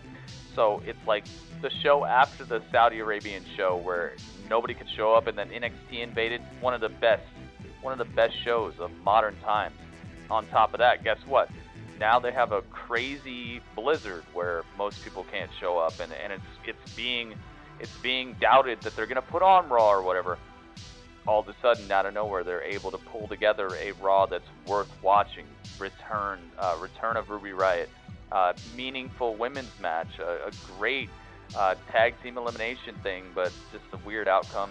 A cool #1 contenders match for the main event of what will be the Saudi Arabian show. The explanation of Randy Orton, where he's actually invested, where he seems like he's actually a little upset about what he did. All of this put together, I gotta give this Raw like a 7.8, man. I think this was a very well put together Raw. I think it was, could have been better if they wouldn't have dropped the ball with the Kevin Owens thing. I feel like that was just way overdone. That guy, he's not that epic. He's good, but come on, man. And then also just the Liv Morgan and Lana thing kind of minus some points for me as well. Not points, but like maybe like 0.3 came off because of the Lana and Liv thing. So fast, just nothing being put forward with their storyline. Just tacking on another superstar. I'm so glad to see Ruby back, but I felt like this whole feud could have had this like exclamation mark ending and then done that, but it's so stacked together now that it's like Lana and Liv are still gonna have beef, and now you got Ruby Riott as well, so hopefully it doesn't get all mucked up. It just feels mucked up right now. So man, I gotta say, I give it a 7.8. Not an 8.0, nothing that high, but 7.8. I think it's just enough to eke out a point. This is definitely a must-see Raw. You got the announcement of the Rhea Ripley thing. You got the #1 contender for the upcoming show. You got the Drew McIntyre smashing Mojo. That was funny too. It's not enough to really talk about, so I'm just gonna list it and move on. Overall, I think that this Raw really it delivered on what I was looking for. I was just looking for a good, fun episode of Raw to bridge us between some shows and to fill in some blanks that we have. And Brock Lesnar coming out at the end and F5ing Ricochet, I felt like that was so necessary. Because this win was not the exclamation mark that really would have got people out of their seats or talking, but just lovely to see that F5. And now what I was talking about earlier actually happened, where I was talking about Brock Lesnar super slamming Ricochet. So that's good stuff. Dude, I don't get it. Why would people come in here trying to put a review and then leave as soon as I start giving my review? You just don't care about what I'm saying? Like, it's kind of insulting to the show, but whatever. It's just that's the reason I do it the way I do it, is because I'm not trying to hear people's opinions if I can't count on them to actually add to the show at all. If all you're gonna do is hang out and give your opinion and that's the only thing that matters, then you're not part of the team. That's like asking Michael Jordan to set a screen for Scottie Pippen, and Michael Jordan's like, nah, man, it's all about me. It's like, no, we're trying to win the game, and everyone expects you to get the ball right now. How about you just set the screen, you know? Set the screen, let Scotty's good, he can shoot. He's probably gonna make it. And Michael Jordan's like, nah, I'm out of here, and he just walks out. He just goes back and takes a shower instead of trying to win the game. Like, I'm not giving people props for that. You know? I'm not giving people props for that. Why would I give you the ability to change the course of the show if you can't even give me the ability to run what I'm trying to run here? You got somewhere to be all of a sudden. If you got somewhere to be, don't try to give a review in the first place. It's horrible. You ask Michael Jordan to set the screen, I bet you Michael Jordan will set the screen. I know people thought he was a ball hog, but he at least understood to defer some of the offense to other people. That's why Steve Kerr, Tony Kukoc, Dennis Rodman, Scottie Pippen, Horace Grant. That's why all these people were able to become legendary as well, because he didn't just score his 35 points a game and then call it a game. The guy played the game. He played a team game. A lot of times he would keep the ball, but that's why we call it a team game, you know? You can count on certain people and you can't count on others. And I'm just trying to find out who I can count on to give them the opportunity to actually give a review. But if you can't even stick around to give a review, then what the heck am I doing? Why would I showcase you? Got somewhere to be, just be there. It's absolutely asinine to me. But let's get over. Let's find out. Since I'm the only review, man, we might just broom grapple chat, guys. If this is gonna be the way it is, we might just broom grapple chat. There might not be a review next time. Kind of sad to me, man. I'm out here trying my hardest. I'm giving you guys a place to be, a place to chill, a place to give your wrestling opinions, and nobody wants to be part of it. Then maybe we gotta just broom the whole idea and just make it so all we do is just watch the wrestling and then end the broadcast. Seems to be all people want to do anyway. Sad, man. Very sad, especially with all the work I put into this stuff. But hey, that's up to you guys. It's not up to me. We'll see. I'm not going to sit here for hours setting up broadcasts and stuff. People aren't going to give reviews. People aren't going to actually care at all about the stuff I put together. What's the point? It's like those pathetic guys that you see that are like giving flowers to girls that don't like them, or asking them out on dates, and the date keeps being like, nah, I got something to do. It's like that sort of thing where people just keep on trying just because they like something, they love it, they're in love, and they really want to be the person to make it happy, and then they just get like bum rushed and blindsided because there's some jock out there who's maybe a little bit more popular or something, so they're spending their time hanging out with that. It's pathetic, and I'm not going to be that pathetic dude, all right? I'm going to try my hardest to make something that's fun for people to hang out and make it so that your opinions and your contributions actually matter. But when people start dodging, that's when I gotta let it go, man. I'm not going to be that pathetic dude giving flowers to some girl who doesn't even like them.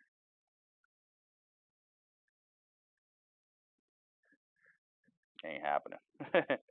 I'd give one, but it's too late. It's all good, Mo. It's all good. Don't worry about it, man. But because I'm the one with the review, and I give it a 7.8, that means they got above a 7.75. So Raw, if I can get my mouse to work. Come on, mouse. Come on, mouse. It's gonna be all right. Raw is actually. Come on, mouse. Just keep moving. You're doing good. I see you. I see you trying. My mouse is just doing whatever. My mouse is all over the place. Come on, mouse. Mouse. Okay. Mouse. Come on, move. Come on, mouse. I don't want to have to start doing the Mo tweet. There we go. Thank you. the mouse is like, wait, Mo tweet. Oh no. No, please. I don't want the Mo tweet. There you guys have it. Boom. 1 point for Raw. Tying it up with NXT for the first time. Maybe ever. No, not ever, but definitely. This has to make Raw feel good. This has to make Paul Heyman feel good. For the first time in quite some time, Raw, NXT, NWA, and AEW are tied at 1 point apiece. But, you know, NWA has tomorrow, and AEW has the day after that. So does NXT. So, very realistic possibility that AEW, NXT, and NWA are going to be ahead of Raw very soon. But let's not steal his shine. Raw has absolutely done it. Good job, Raw. And thank you guys so much for hanging out with me for WWE Raw, man. Thank you so much for hanging out with me during the show itself, giving me your input, and also giving hype for the Spirit Bomb. Catch you guys next time.